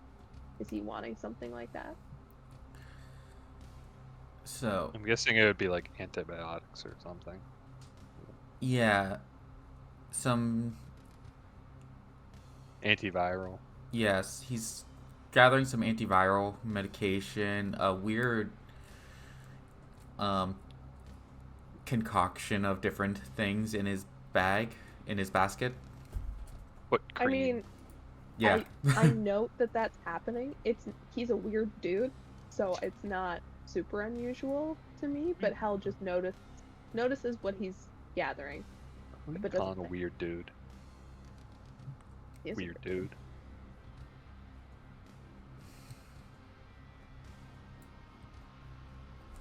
Okay, well, I guess see you at the coffee shop. Alright. I'll keep an eye out for what business she might be up to, but not at the expense of buying my stuff, Yeah, which of course is kind of a pressing concern. a little bit. What time of the day is this? This is early morning. So, like Yeah, 7, I 8 would a.m.? I would be here like as soon as it opened. Yeah. Okay. Mm-hmm. So it's like 8 in the morning ish, 8, 9 area. Okay. Yeah, I'd guess like just after 8 was where I'd penciled it. Yeah. Okay. So, So I'd go up to the back drug counter.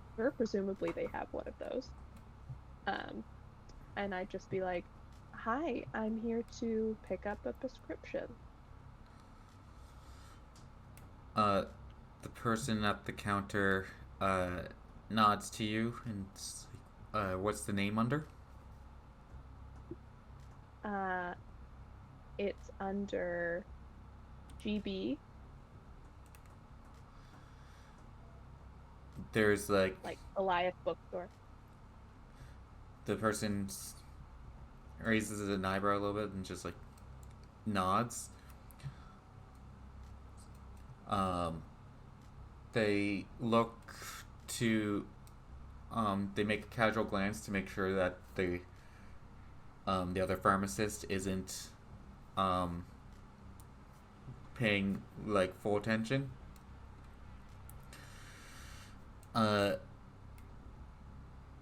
Then they go to the behind the counter shelves, pull out a decent sized bag that's all ready to go, and hands it to you, slides it across the counter.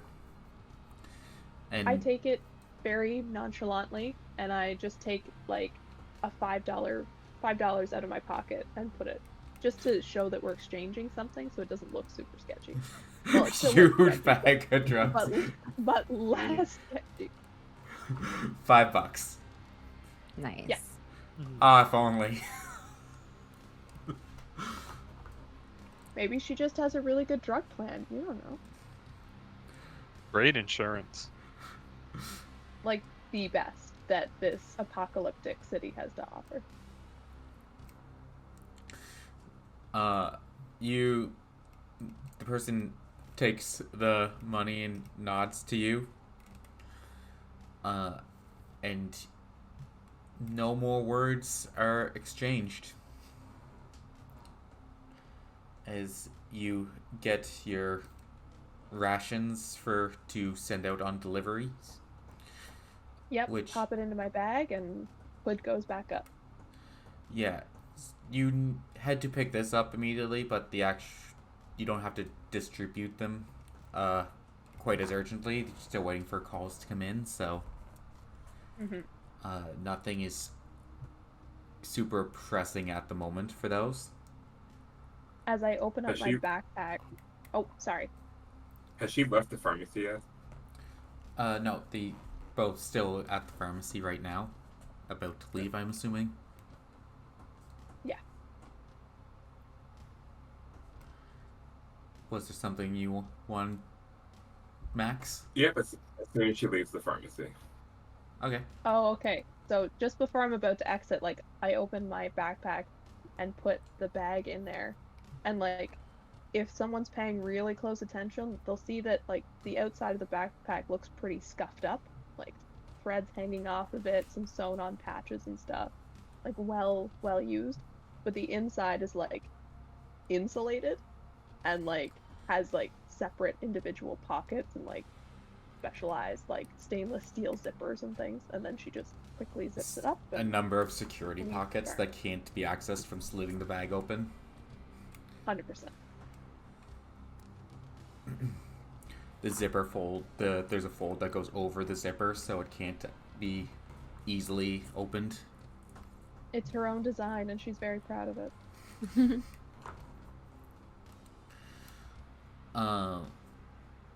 Yeah, so you gather what you need. John is able to pick out what he wants and is able to purchase it without too much issue.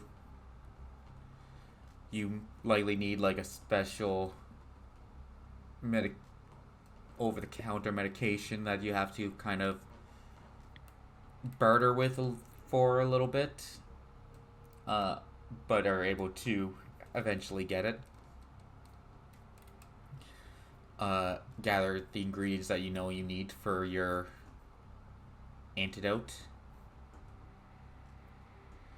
And you guys head right to the coffee shop after that? Yeah. Do I pass by any like secluded areas on my way, like even just a nice quiet alley or something?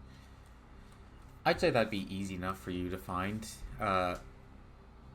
Avoiding any roaming security around the city. Okay, I'll go hide behind a dumpster or something, and I'll finish up my concoction and apply it. No point in waiting. Okay. Let me just check. I think you'd already succeeded in the think so. Yeah, just let me double check to make sure.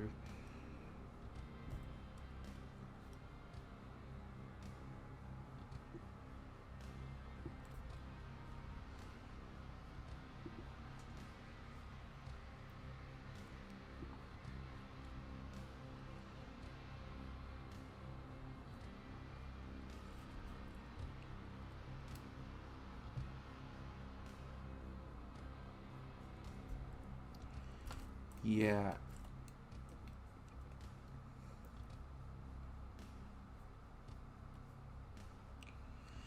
So yeah, as you gather all your stuff, you find a secluded area. You can tell that this infection is getting worse, but you're still able to make rational decisions and stuff. Hasn't quite got to the point where you're so disoriented that you can't make rational thoughts anymore. And you explain to me how you apply the cure of your concocted weird science antidote. Well, it's has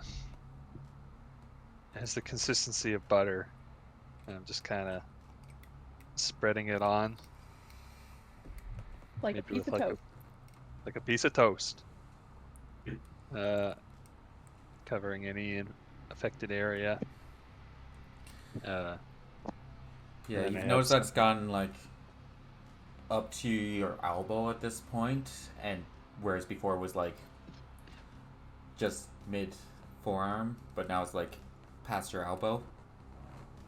No, I'll cover the affected area and like a little further, just to be on the safe side.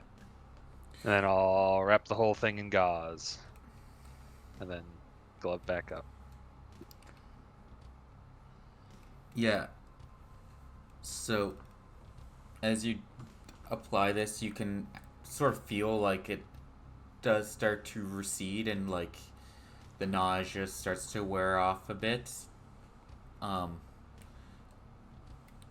It seems like it's taking effect. It will take a little bit of time, but Yeah.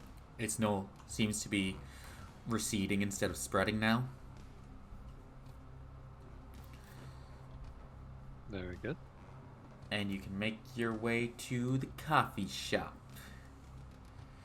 where everyone has gathered. Max is working. Well, Opening. actually, this Sorry. the coffee shop opens at 9. But what I want to do is when the two of them exit, we'll say it's like maybe like 20 after 8 in the morning. You both see me walking up this way, holding a bag that is from a hardware store. I wonder why he needs that for. I mean, I don't know if either of you, but you do notice that I am carrying a bag that is from a hardware store. I'm mean, not that in a means rush nothing to to make me. myself noticed, so I'll go say hello. Hey, Max. Max, you are greeted by Hal. John's nowhere to be seen, but Are you headed to the shop? I almost. I just need to head home first and make a couple of repairs. Oh, can I help at all? Appreciate that, but I'm good. Or maybe just some company? Is she like giving me puppy dog eyes right now? Oh, absolutely. looking for any excuse to just take your mind off of current events. Yeah. Fine. But don't touch anything. Promise. Because telling a 12-year-old not to touch anything is guaranteed way for them not to touch anything. Mm-hmm. or maybe wind up being thrown out of a 12-foot story window. But who's saying that? I don't think that's an issue for her, but well, all right. So when we you go have an back to ability my literally brother. called Angel's Wings. Oh yeah, you can fly. Uh, I'm not jealous of that at all. Not fly, but Teleport. hellishly teleport. So we come back, go up, and then I immediately get out some screwdrivers and stuff, and I start to disassemble my door handle.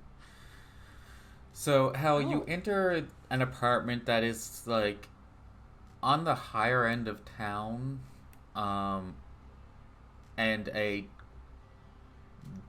decent sized apartment for someone on a coffee shop waiter salary. Damn, So this is nice. I'm not sure how much Hal would understand like rent costs or anything, but you would understand that this is a nice apartment. I don't think a 12-year-old would have any concept of like rent prices, but I think she would notice like, oh, he's got all matching glasses in the cupboard and like almost like a little chandelier style thing in the living room and like a Yeah, And a really butler ornate and like a really nice couch. Like the stuff that he has seems really high end in comparison to what yeah, she has. it's not just That's what she mismatched would- whiskey glasses. Yeah, exactly. Or like an old Santa mug that just is used year round, you know, like that kind of thing. Yeah. Like what looks like a fancy coffee pot that won't shock you whenever you go to plug it in. Ooh, man, you have the best stuff. Has anyone told you you have the best stuff? No, I don't really have people over too often. But thank you. Hell's just like darting all over the place, like, oh my god, your TV. Oh my god, there's so many nice things in here. Oh, the couch is comfortable. She lays on it for like 2.5 seconds.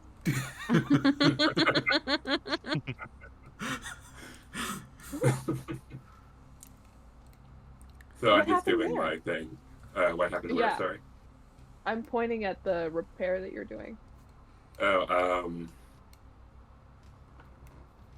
a little bit of a fire accident last night.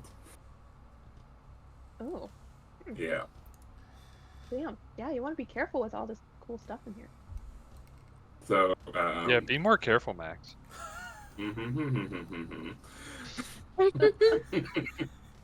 So, Sean, just the full gaslighter. yeah. So, I'm assuming that Hell sees me like change like door handle and everything, and then she's also gonna see me installing a padlock above it. With zero context, but yes. Yeah. But she also understands privacy, so like, Mhm. All right, that's done. So, just the thought of not a deadbolt, but just having a padlock over the bedroom Yeah. door, Mm-hmm. which is just a really funny thought.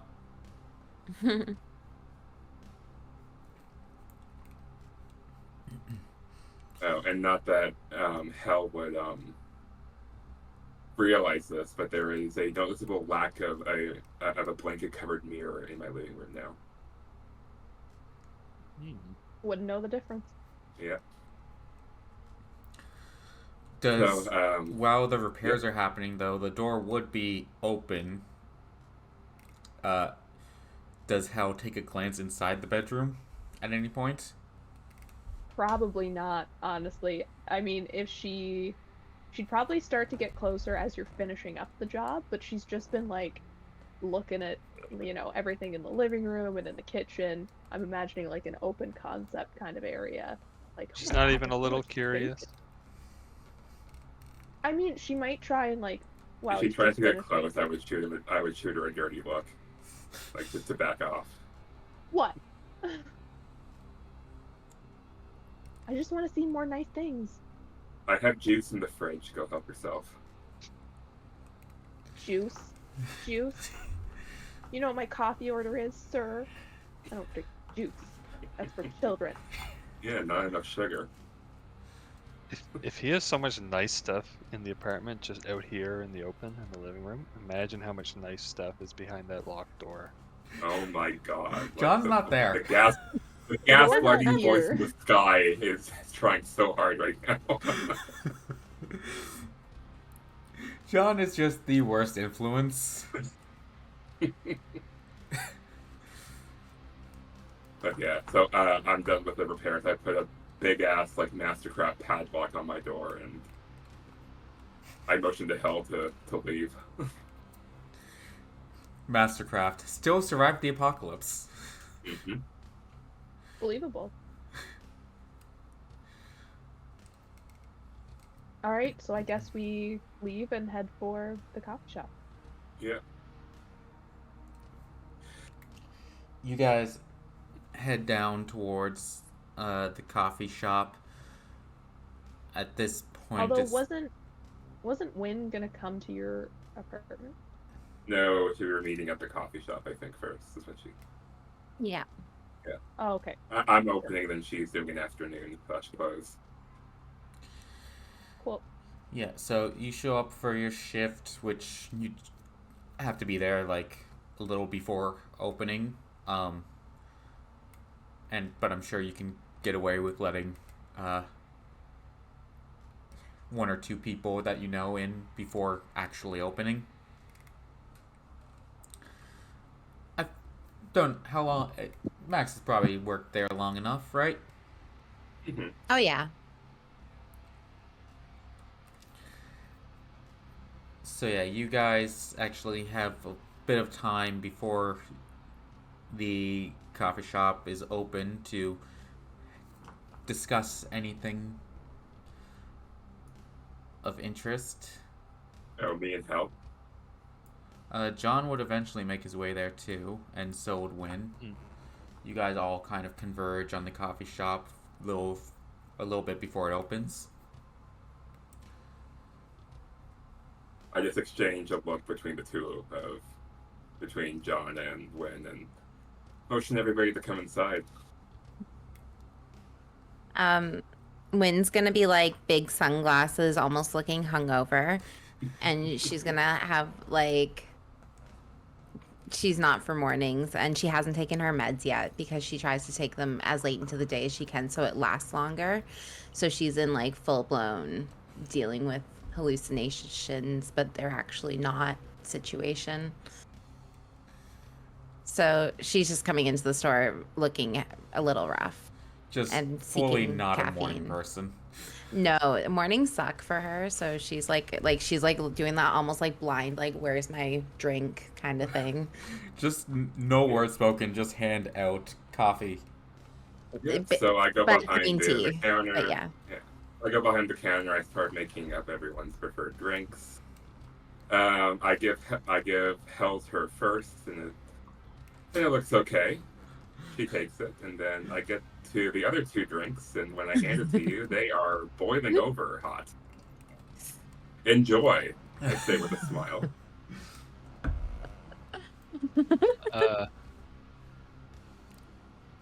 Okay. Like they're bubbling. Like it's like if you ever see like water boiling like in a kettle, like it's that hot. I feel like Wynn's not gonna notice because she's so out of it. I feel like she's gonna go and take her pill to take it and to take a swig of her tea as like the chaser and totally burn her tongue on this. Oh no, you should be more careful. Oh no, how did that happen? Yes. Ah, why is this so hot? And then she's gonna like think about, and her brain's gonna slowly start putting pieces together of like who just served her drink, what had gone And the on in the Pony last Boy. 24 hours.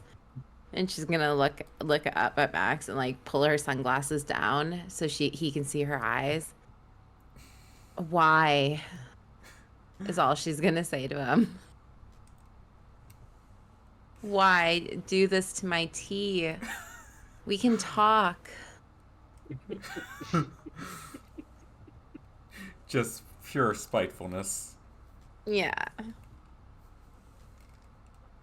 And then she's gonna like look over at Hel, who she hasn't seen in a while. Good morning. She says like kind of grouchily. her eyes like half open, her brain slowly calming down. You need your order early this week? Maybe. It's been a long week, as you know. Well, let's talk. I would love to get something worked out. I've been rationing, as you know, how things are. Yeah, that's okay. We can figure it out. And Hal's just gonna like whoop, go into her bag for a bit. You can hear a lot of plastic, like a lot of plastic. Wynn's gonna like pull out her little like purse and start like fishing for money. As you like rummaging through the bag, it just sounds like maracas. Ah, this one. Okay.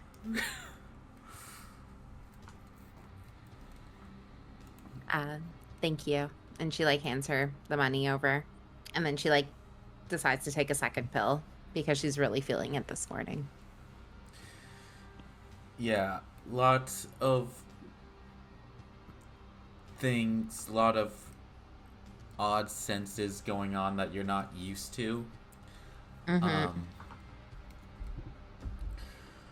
But you guys get your coffee orders. You manage to sit down and you have a moment to discuss what actions you wish to take. Okay. So I'm listening, but mostly I'm just blowing on this coffee. Just like sleeves holding the coffee, just. Hal just has no. She's like, wow, their drinks are like real hot today. Mine's great. Okay. So I went to the gardens this morning. Did y'all hear? So somebody there, I guess earlier yesterday, and it looks like there was a lot of people that are involved this time, and I'm worried because I heard the officers say that this is the third attack. I feel like there's another problem in the city.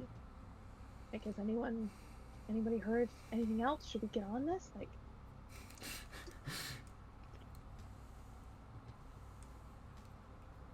I guess we should probably tell her about Probably. yeah, Yeah. we relay the information about what happened the night before. So, you got bit by a vampire? It happens. Suspected. Alleged Oh. vampire. Is that why you were getting drugs this morning? You could have just asked me. You know how to fix vampire bites? Well, no, I don't. But I could have given some drugs to help. I hold out some of the like antiviral stuff, which is just over the counter, and I ask her, you wouldn't happen to have like any stronger versions of stuff like this, would you? I mean, I'm betting I would. Jake, do you want to comment? a lot of the stuff that you could have access to, but would have been a few oddities in there that you wouldn't normally have access to, like Yeah. not that you wouldn't be able to get them, it's more so you wouldn't just normally have some of the stuff he had on hand. So I could get it if we need it. Yeah. And most of what's in my bag is promised to people. Yeah. There's like maybe a couple things that might be helpful. Yeah. So there was a few things that you can see that combinations of stuff that he had thought of to put together that you wouldn't normally have suspected, but you also don't know. You're more of a delivery person. You don't know too much about the medical field itself and what drugs work together with what. I'm only up to grade 9 chemistry. Moving into grade 10 chemistry. We're getting there, but we're not there yet. And you're 12 years old? I am. She's smart.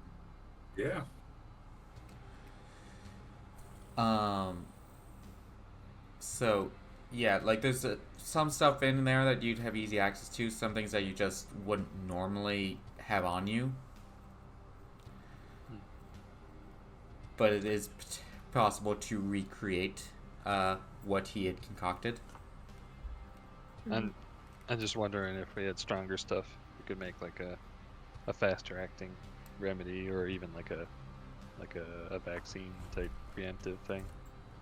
I mean, I don't have it on me now, but I bet we could put something together. Could be good.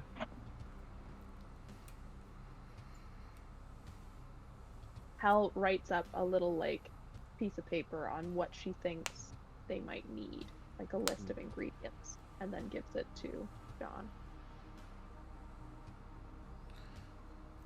Yeah, so you get an idea of some stronger stuff that could be helpful to make things work faster. Maybe also writing down like the name of people you'd contact to get this stuff, Definitely. who to talk to, and what to say to them to get the stuff that you need. Mhm. Yes, the code words.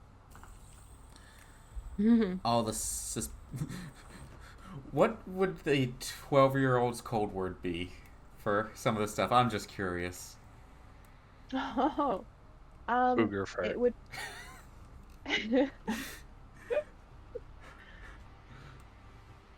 It'd probably be something corny like, "Did you know that unicorns don't like the rain?" That's cute. Yeah, you get this ridiculous list of codes with people, John, and you question whether some of these are legit or not, or whether she's just messing with you. Blue dragons really enjoy bath time. Suspicious mind. If someone lies to me, I know it. Oh, yeah. Are there any Are fake... they legit? would Hal have put any fake codes in there? Maybe just, well, would she? No, I feel like she's not in a super jokey mood lately. Like, if she'd been a lot more relaxed, she might have slipped in, like, just a fake dumb one. But she's really pretty anxious and trying to hide it, so I don't think she would have. That's fair. Yeah, so all of them, like, she seems legit with all of her codes and stuff.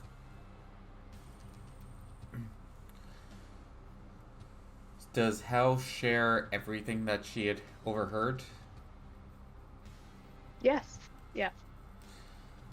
If that's the case, then including the specialist that was mentioned.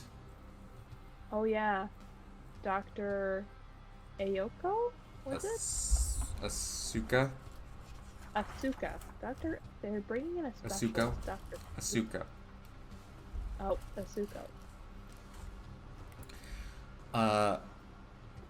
Which, once that's mentioned, John, you would recognize that name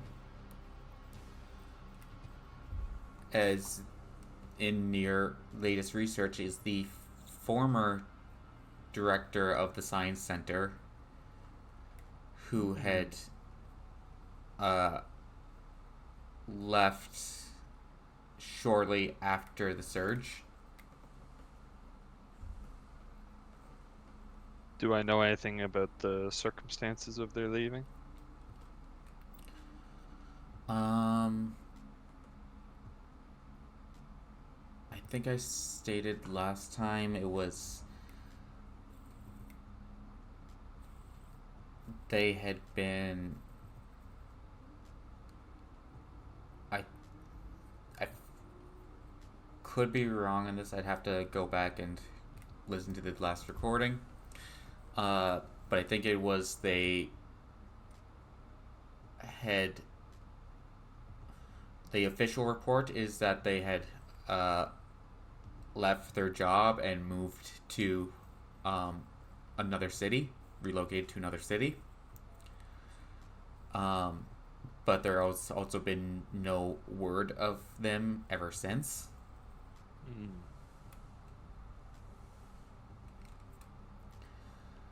So it's mysterious circumstances to their leaving. Okay. Your suspicious mind thinks there was a cover-up. Right.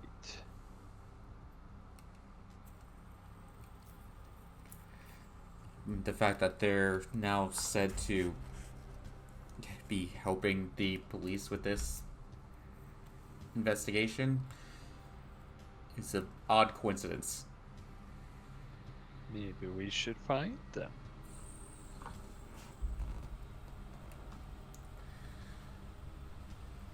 Is there any other information that people want to exchange or any other actions people wish to take?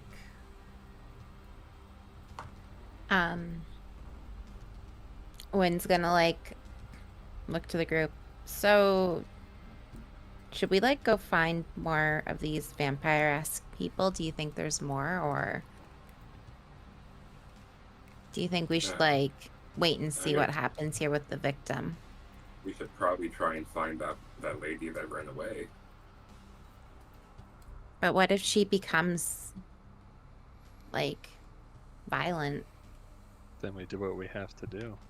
Mm-hmm.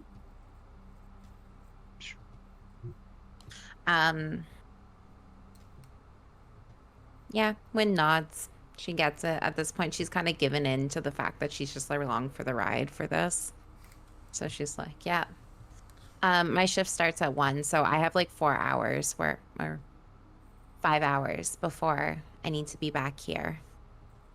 Why don't we go look around a bit? Yeah, that might be an idea. See if we can find her. You said you saw some blood outside the gardens, right? Yeah, it looked like the direction might be going like towards the hospital area. It was definitely going south. Well, maybe we should go and see if we can find who that belongs to, and if it's the woman. That's what we're looking for, right? Let's do it. Okay. Okay. Yep. Max, I'm guessing you're staying here. You can't ditch work, eh? Yeah. Well, thanks for the tea. I feel human again. She's gonna chuckle a little bit, knowing she's not like what is human nowadays. You know what I mean? You just see like Max just like look at you. He has like a clear glass in the cloth, just cleaning it out and just smiling, knowingly at the two of you. Did I even get to drink my coffee at all, or is it still hot? It probably would still be a little hot. I don't know what John's heat tolerance is. Not super hot. I think Max is going to have his drink. Oh, look at that. Your drink has cooled down. Let me heat that up for you again. Now, I just want to clarify for context, because Wynn didn't know that the lock was broken or anything like that in the situation of even like your whole contraption and stuff. I think she was really oblivious to all of that. So she's assuming she got away with everything fine. And it's like, she's quite oblivious to it all right now, to be honest with you.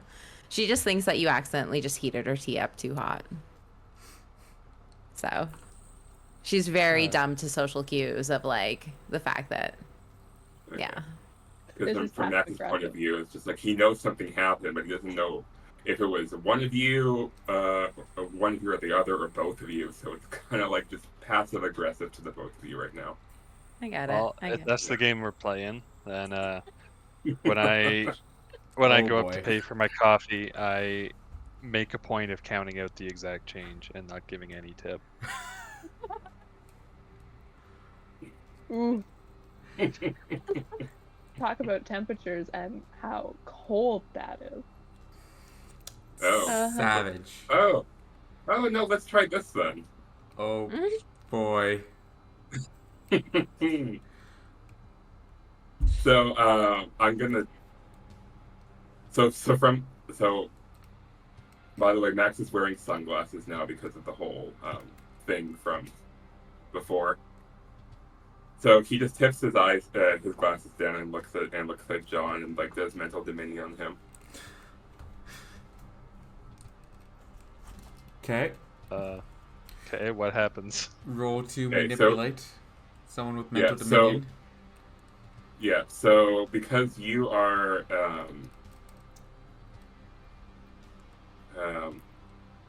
another hunter, well, let me just see how this works first.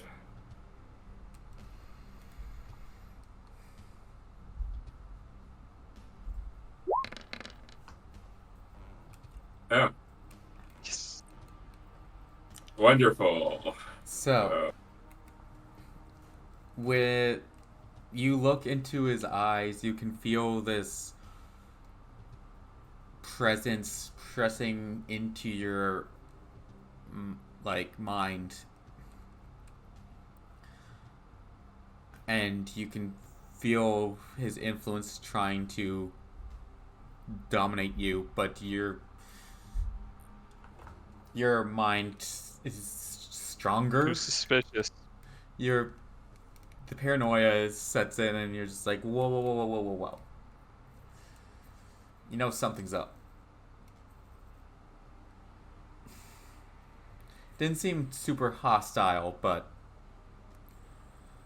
And so because Max failed, he starts getting angry at himself, and before you realize it, all of you can start smelling the faint scent of smoke. And Max is just gonna walk into the back room and excuse himself. Coming out of his ears. You know what? Yeah, the smoke's coming out of my ears. Wow. And I just go up back.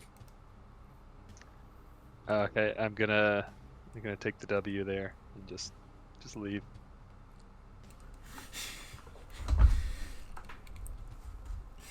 Yeah, you just hear some choice words from in back of the shop.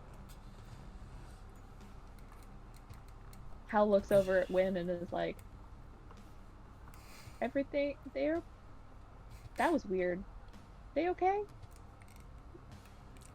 Wynn's gonna kind of like shrug her shoulders and be like, I don't know, like they're I've never really seen any interaction with them as normal, so I guess Cool. That's true. All right. you we know should probably go. like, is any of this normal? I'm the most normal person here. That's kind of sad. Yeah. Wynn's gonna like look over at John when he says that and be like, what? Well, everyone else Ooh. transforms or teleports or mental dominions people. I'm just the guy with a knife. Hal looks up at Win scariest and of is like, we should go. Let's not think too hard about that. Yeah, the let's get on our venture. the settling in reality that John is the normal one. Wynn's stomach flips on the thought.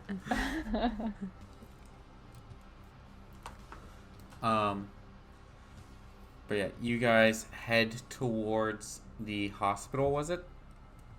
Mm-hmm. Yeah. Yeah. Try to pick up that trail if we can. Max, it could be possible for you to get someone else to cover your shift if you were wanting to just take off for a little bit. Join us, Max. Play hooky. It's a possibly slow morning.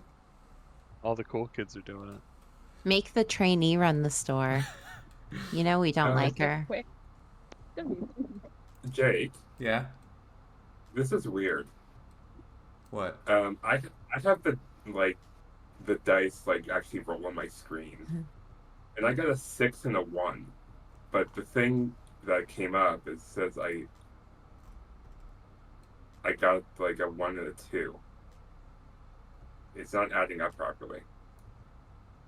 The dice that appeared on my screen are a 1 and a 2. Oh, I have a 1 and a 6 on mine. Don't go by what shows up on the screen. Go by what Okay. shows up in the chat. Okay. Yeah. Weird. But are you wanting to put the trainee in charge of the busy Saturday morning? I think Max is gonna just do a shift and then catch up later. Okay. Give Max some time to cool his head a bit.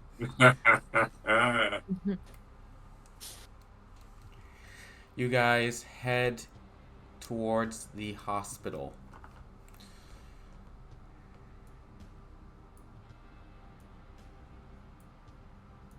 I need to fix John's harm on his token, because he should have back to 7. I have 2 harm currently. But you should have been healed up by now. It was from getting bit. Ah. So. We'll say that... I have 2 marked at least. Yeah. Some time has gone by. We'll say at least for now, you can mark off one of those as the cure takes effect, and the other will come soon. Okay.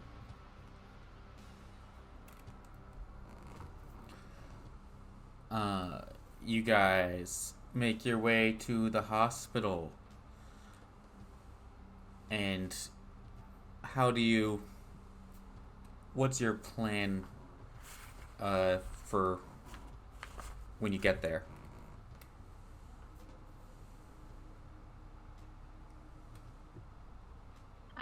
Wynn's gonna. So because she took extra medication today, she's really not in tune with the spirits or anything like that. But when she gets there, she is gonna try to see if she can sense any sort of spirit on the property or paranormal thing she can like interact with. Okay. She just has to concentrate and probably pull out her book to like channel it, because she's like dulled her powers, I guess you could say, quote unquote. Like. So this would be the site, I believe, to investigate a mystery. Yeah. Yeah, go ahead and roll for that. Okay. Can I try to help before the rolling happens? The help action actually takes place after the roll. Oh, okay.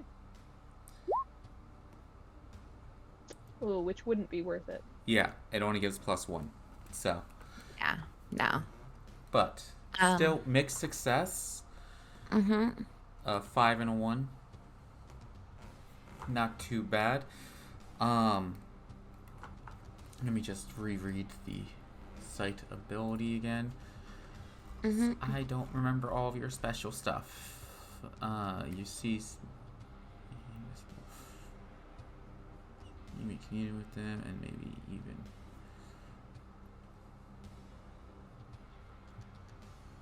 Okay, so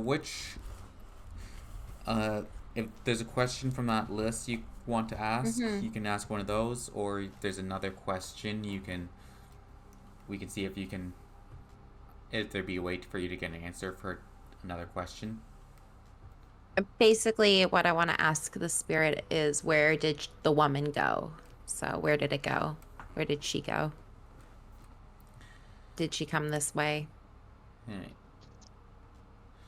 So, as you enter the hospital, you kind of open up your senses to the world beyond and try and focus on the spirits around, and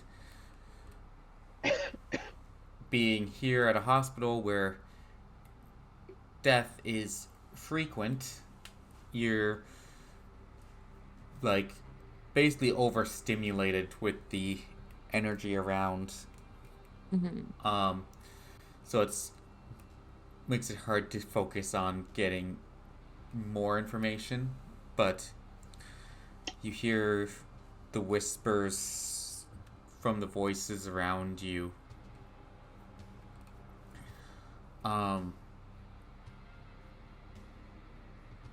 say that the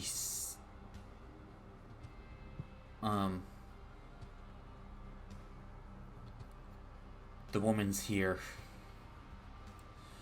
She resides in one of the rooms. I'll actually say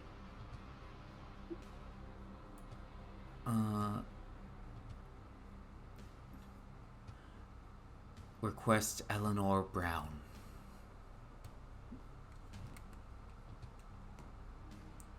Thank you.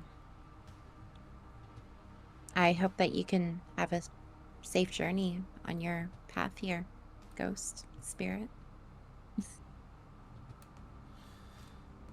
And with that, it just becomes too overwhelming, and you have to just give your head a shake and focus back in on things.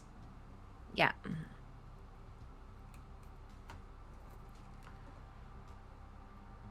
I turn to John and Hel, and I'm like, so I've been told that she's here and that we're looking for an Eleanor Brown.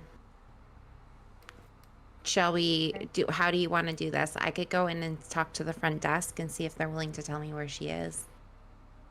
And Yeah. both of us could like scope out floors just in case that Yeah. doesn't work. Go to the front desk and tell them that like you're her sister or something. Yeah, I could just like pretend that, I'm here to, I am here to see her, but I can pretend to know her and see if I can get in. And then once I figure out the room, I'll do that like mind thingy, the mind thing I do that freaks you out a little, John. Are you okay with me doing that to tell you where she is? I guess John's along for the ride at this point. So, yeah. Take off your tinfoil hat, my friend. He definitely did have tinfoil on under his hat. He picks up a hat and actually pulls a scrap of tinfoil out from under it. And then, yeah. So, when you go to the front desk, John and Hal, you start to check out other floors, just making your way through the hospital, looking for this person. Don't mind us just wandering through a hospital.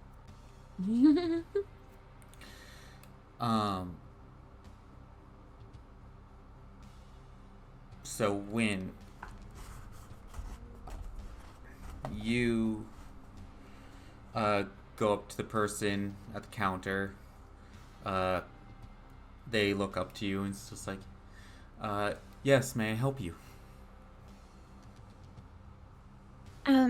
Yeah, my sister Eleanor's here. Eleanor Brown. I heard that she was brought here, or she came here last night. I've been looking for her. Could you please tell me where I can see her? And Wynn's gonna be like almost like whimpering a little bit from being like visibly upset about the fact that her sister's here. Is she okay? Like, tell me, is she hurt? The person at the counter nods and just like, give me one moment and I'll see where she's being, where she's resting. Just goes at the computer here in front of him, and after a moment, it's like, looks like they had come into the ER last night and are currently being monitored. Looks like the third floor, room 302. Am I allowed to go up and see her? If you're direct family, then yes, you can go visit right now. Yeah, like I said, I'm her sister, so if it's okay, I'm going to go ahead and see her. Thank you for the information. I should have had that be a roll, but oh well. Would you like to? Um, just go for an act under pressure, as they Okay. Act under pressure? yeah. So you Okay. they To see did if they stop. yeah just to see if they are get suspicious. Shh. Shh. It's fine. Um, give me 1 second. Does it just straight up fail? Well, the description for act under pressure is on a miss, things go to hell. Can I do the luck thing? Can I do a luck? I want to do a luck. I'm doing a luck. I haven't done one yet. It's being done. Okay, I was gonna say, have you used a luck yet? You've used No. one, or did you just check that? I just checked that. It's being done. It's a 12. What are we talking about? It was never that low. Recover. Yeah. Panic. Don't forget you get your luck special. What's my luck special? It's not a positive one. Well, great. What's my luck special? Oh, yeah. Your dark sides needs get nastier. Good. So, Cool. you give this pleading story about your sister being in trouble, and you just almost start to believe it yourself. And like anxiety starts to take over. You're stable in mind right now, but like you're getting a little jittery. Meanwhile,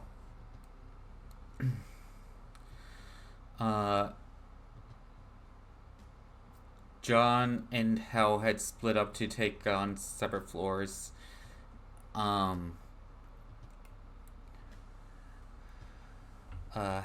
Hell, you're going down one of the hallways. And you looking for the name that you were given on any charts or anything. As you turn a corner, you run into someone. Like directly into them? Directly into them. They don't move, but you get knocked down as you run into them. Oh. Hey, oh. You look up and see a taller woman with wearing basically all white and a lab coat on.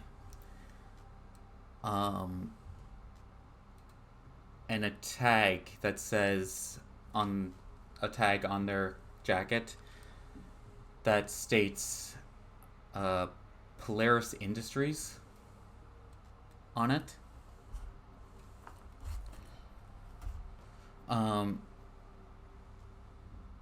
As you stammer and apologize for running into them, she's just staring at you with Staring at me in a weird way? curious eyes staring at you.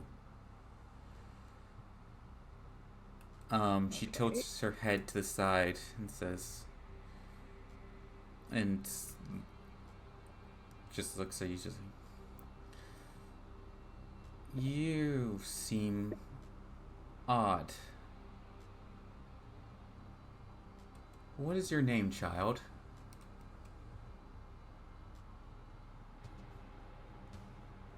Hell Hel's like, uh-oh, I seem odd. And she like immediately goes into her, oh, my name's Jessica.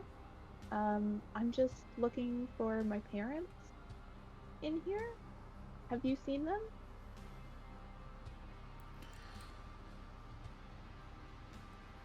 Now, can I get an act under pressure roll from you? Yup.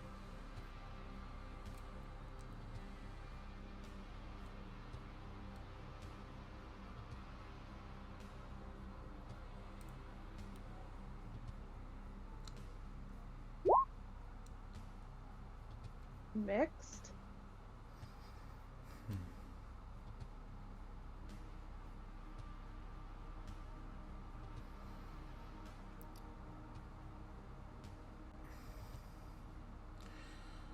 So, you can tell as you look at her that she doesn't believe you. Okay.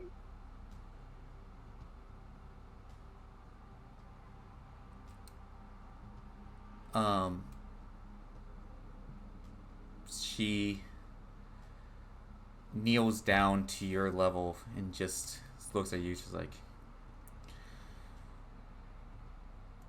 "You're from that group, aren't you?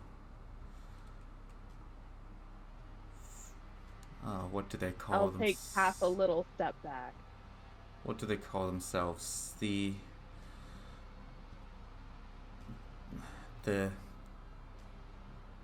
followers of the Timeless Maiden, was it?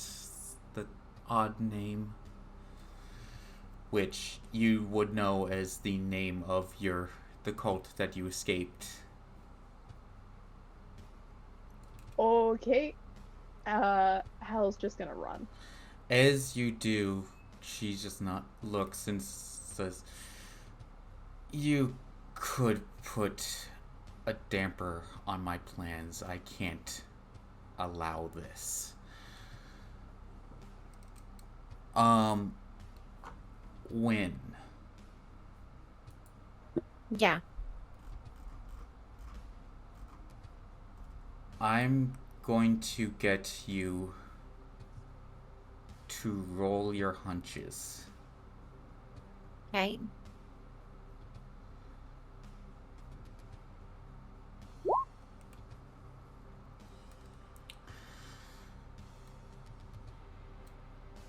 Okay. On a 7 to 9, you had run up to the elevator,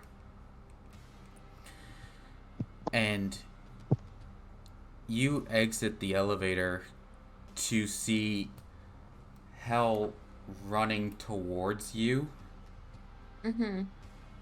as this woman reaches out and her eyes glow, and and Hell's body freezes in front of you. Mm. And the woman turns her hand and brings one finger forward, pulling Hell closer. I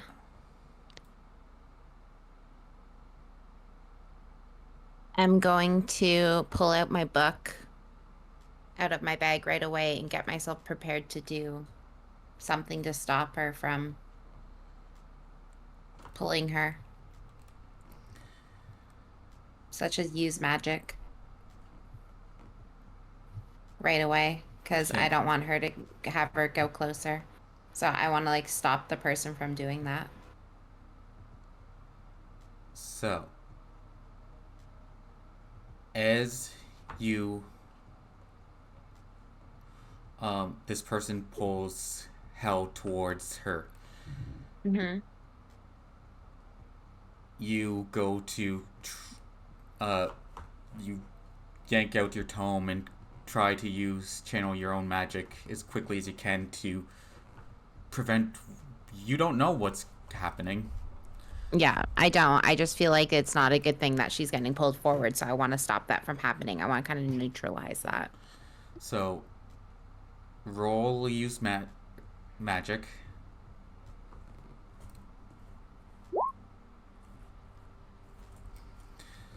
So, and I'll also ask with that, Hell, what do you attempt to do in this moment as you feel your body freeze up? I think I would try to teleport, but I'm frozen. So, like, I feel like there's nothing. So, I'll let you act under pressure, and we'll see how this occurs.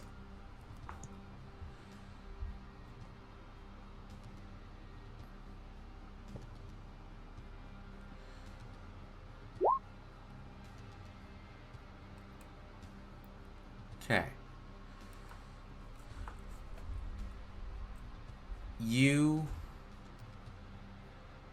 Here's what happens. This person pulls Hell towards her. And right into her grasp as Hell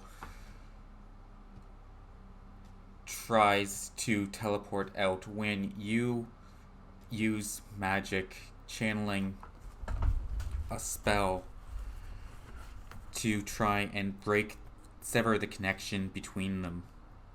Mm-hmm.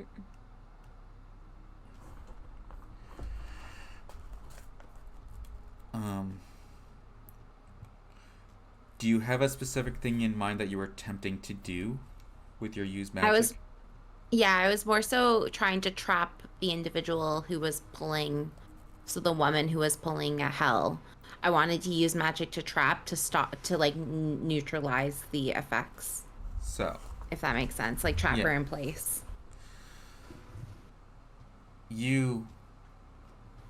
Hell, you are getting pulled in multiple directions as you try your best in a panic to yank yourself free of this. When you also doing whatever you can, you're still in the anxiety that you had just put yourself in of someone close to you being in danger. That's realizing that sense wasn't a facade now, realizing that was driving you to this point. Something had told you that something bad was about to happen, and now you're witnessing what that was play out in front of you, trying your best to prevent it. As you see this person trying to snatch Hell, you reach out with your own magic, channeling the spirits towards them, and there's a flash of light. And as soon as you can open your eyes again,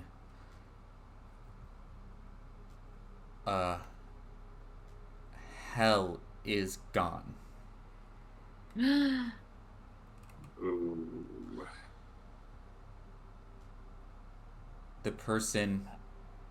The woman, stands there locked for a brief second as she blinks her own eyes open for a moment, and then you notice that she breaks off your spell. Is only able to hold for a second. But the woman then looks a little shaken, or maybe not shaken, surprised, and sees you. It's like, another one from that pesky place.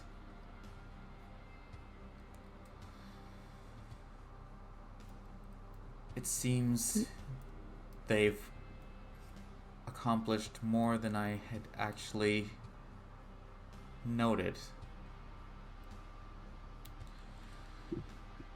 What? Who are you?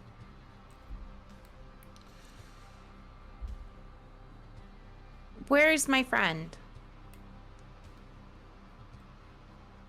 Surprisingly, I don't know. You don't know who you are? I don't know where your friend went. But You're not answering my questions. I feel like you have an idea of who I might be, or you might find out eventually. For now, there's not much more I can do here. You can't go. I'm not gonna let you. You've taken my friend.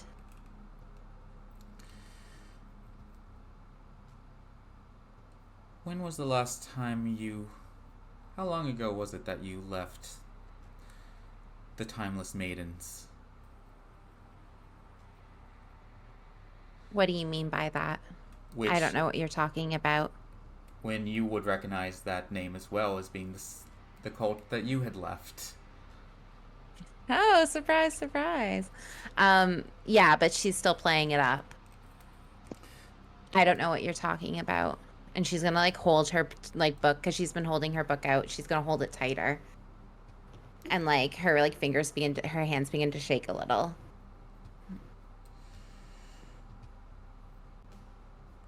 Unfortunately, I don't have time to deal with this. But I'll probably be seeing you soon.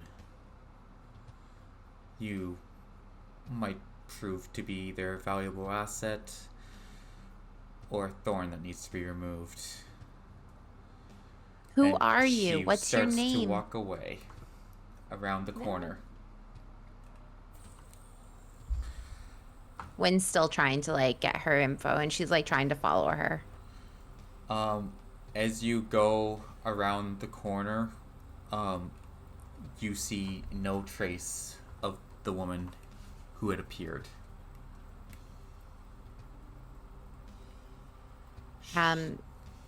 Yeah, Wynn's not happy about that. She's like frustrated. She kind of like falls to her knees for a second, almost the shock of the situation weighing on her, of what she just witnessed. At that, a moment is about the time that John would gotten to this floor as well. But I think we're coming up on time, and we might pick this up next session, if people are good with that.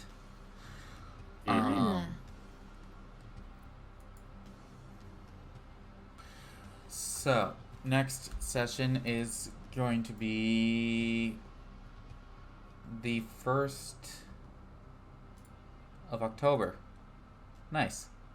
Wow. Spooky season.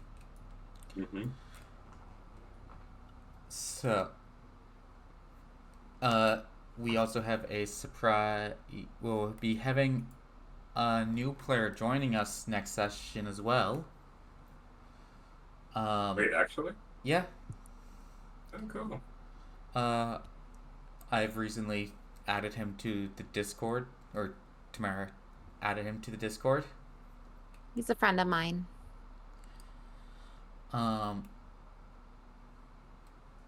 And yeah. We'll just 1 second.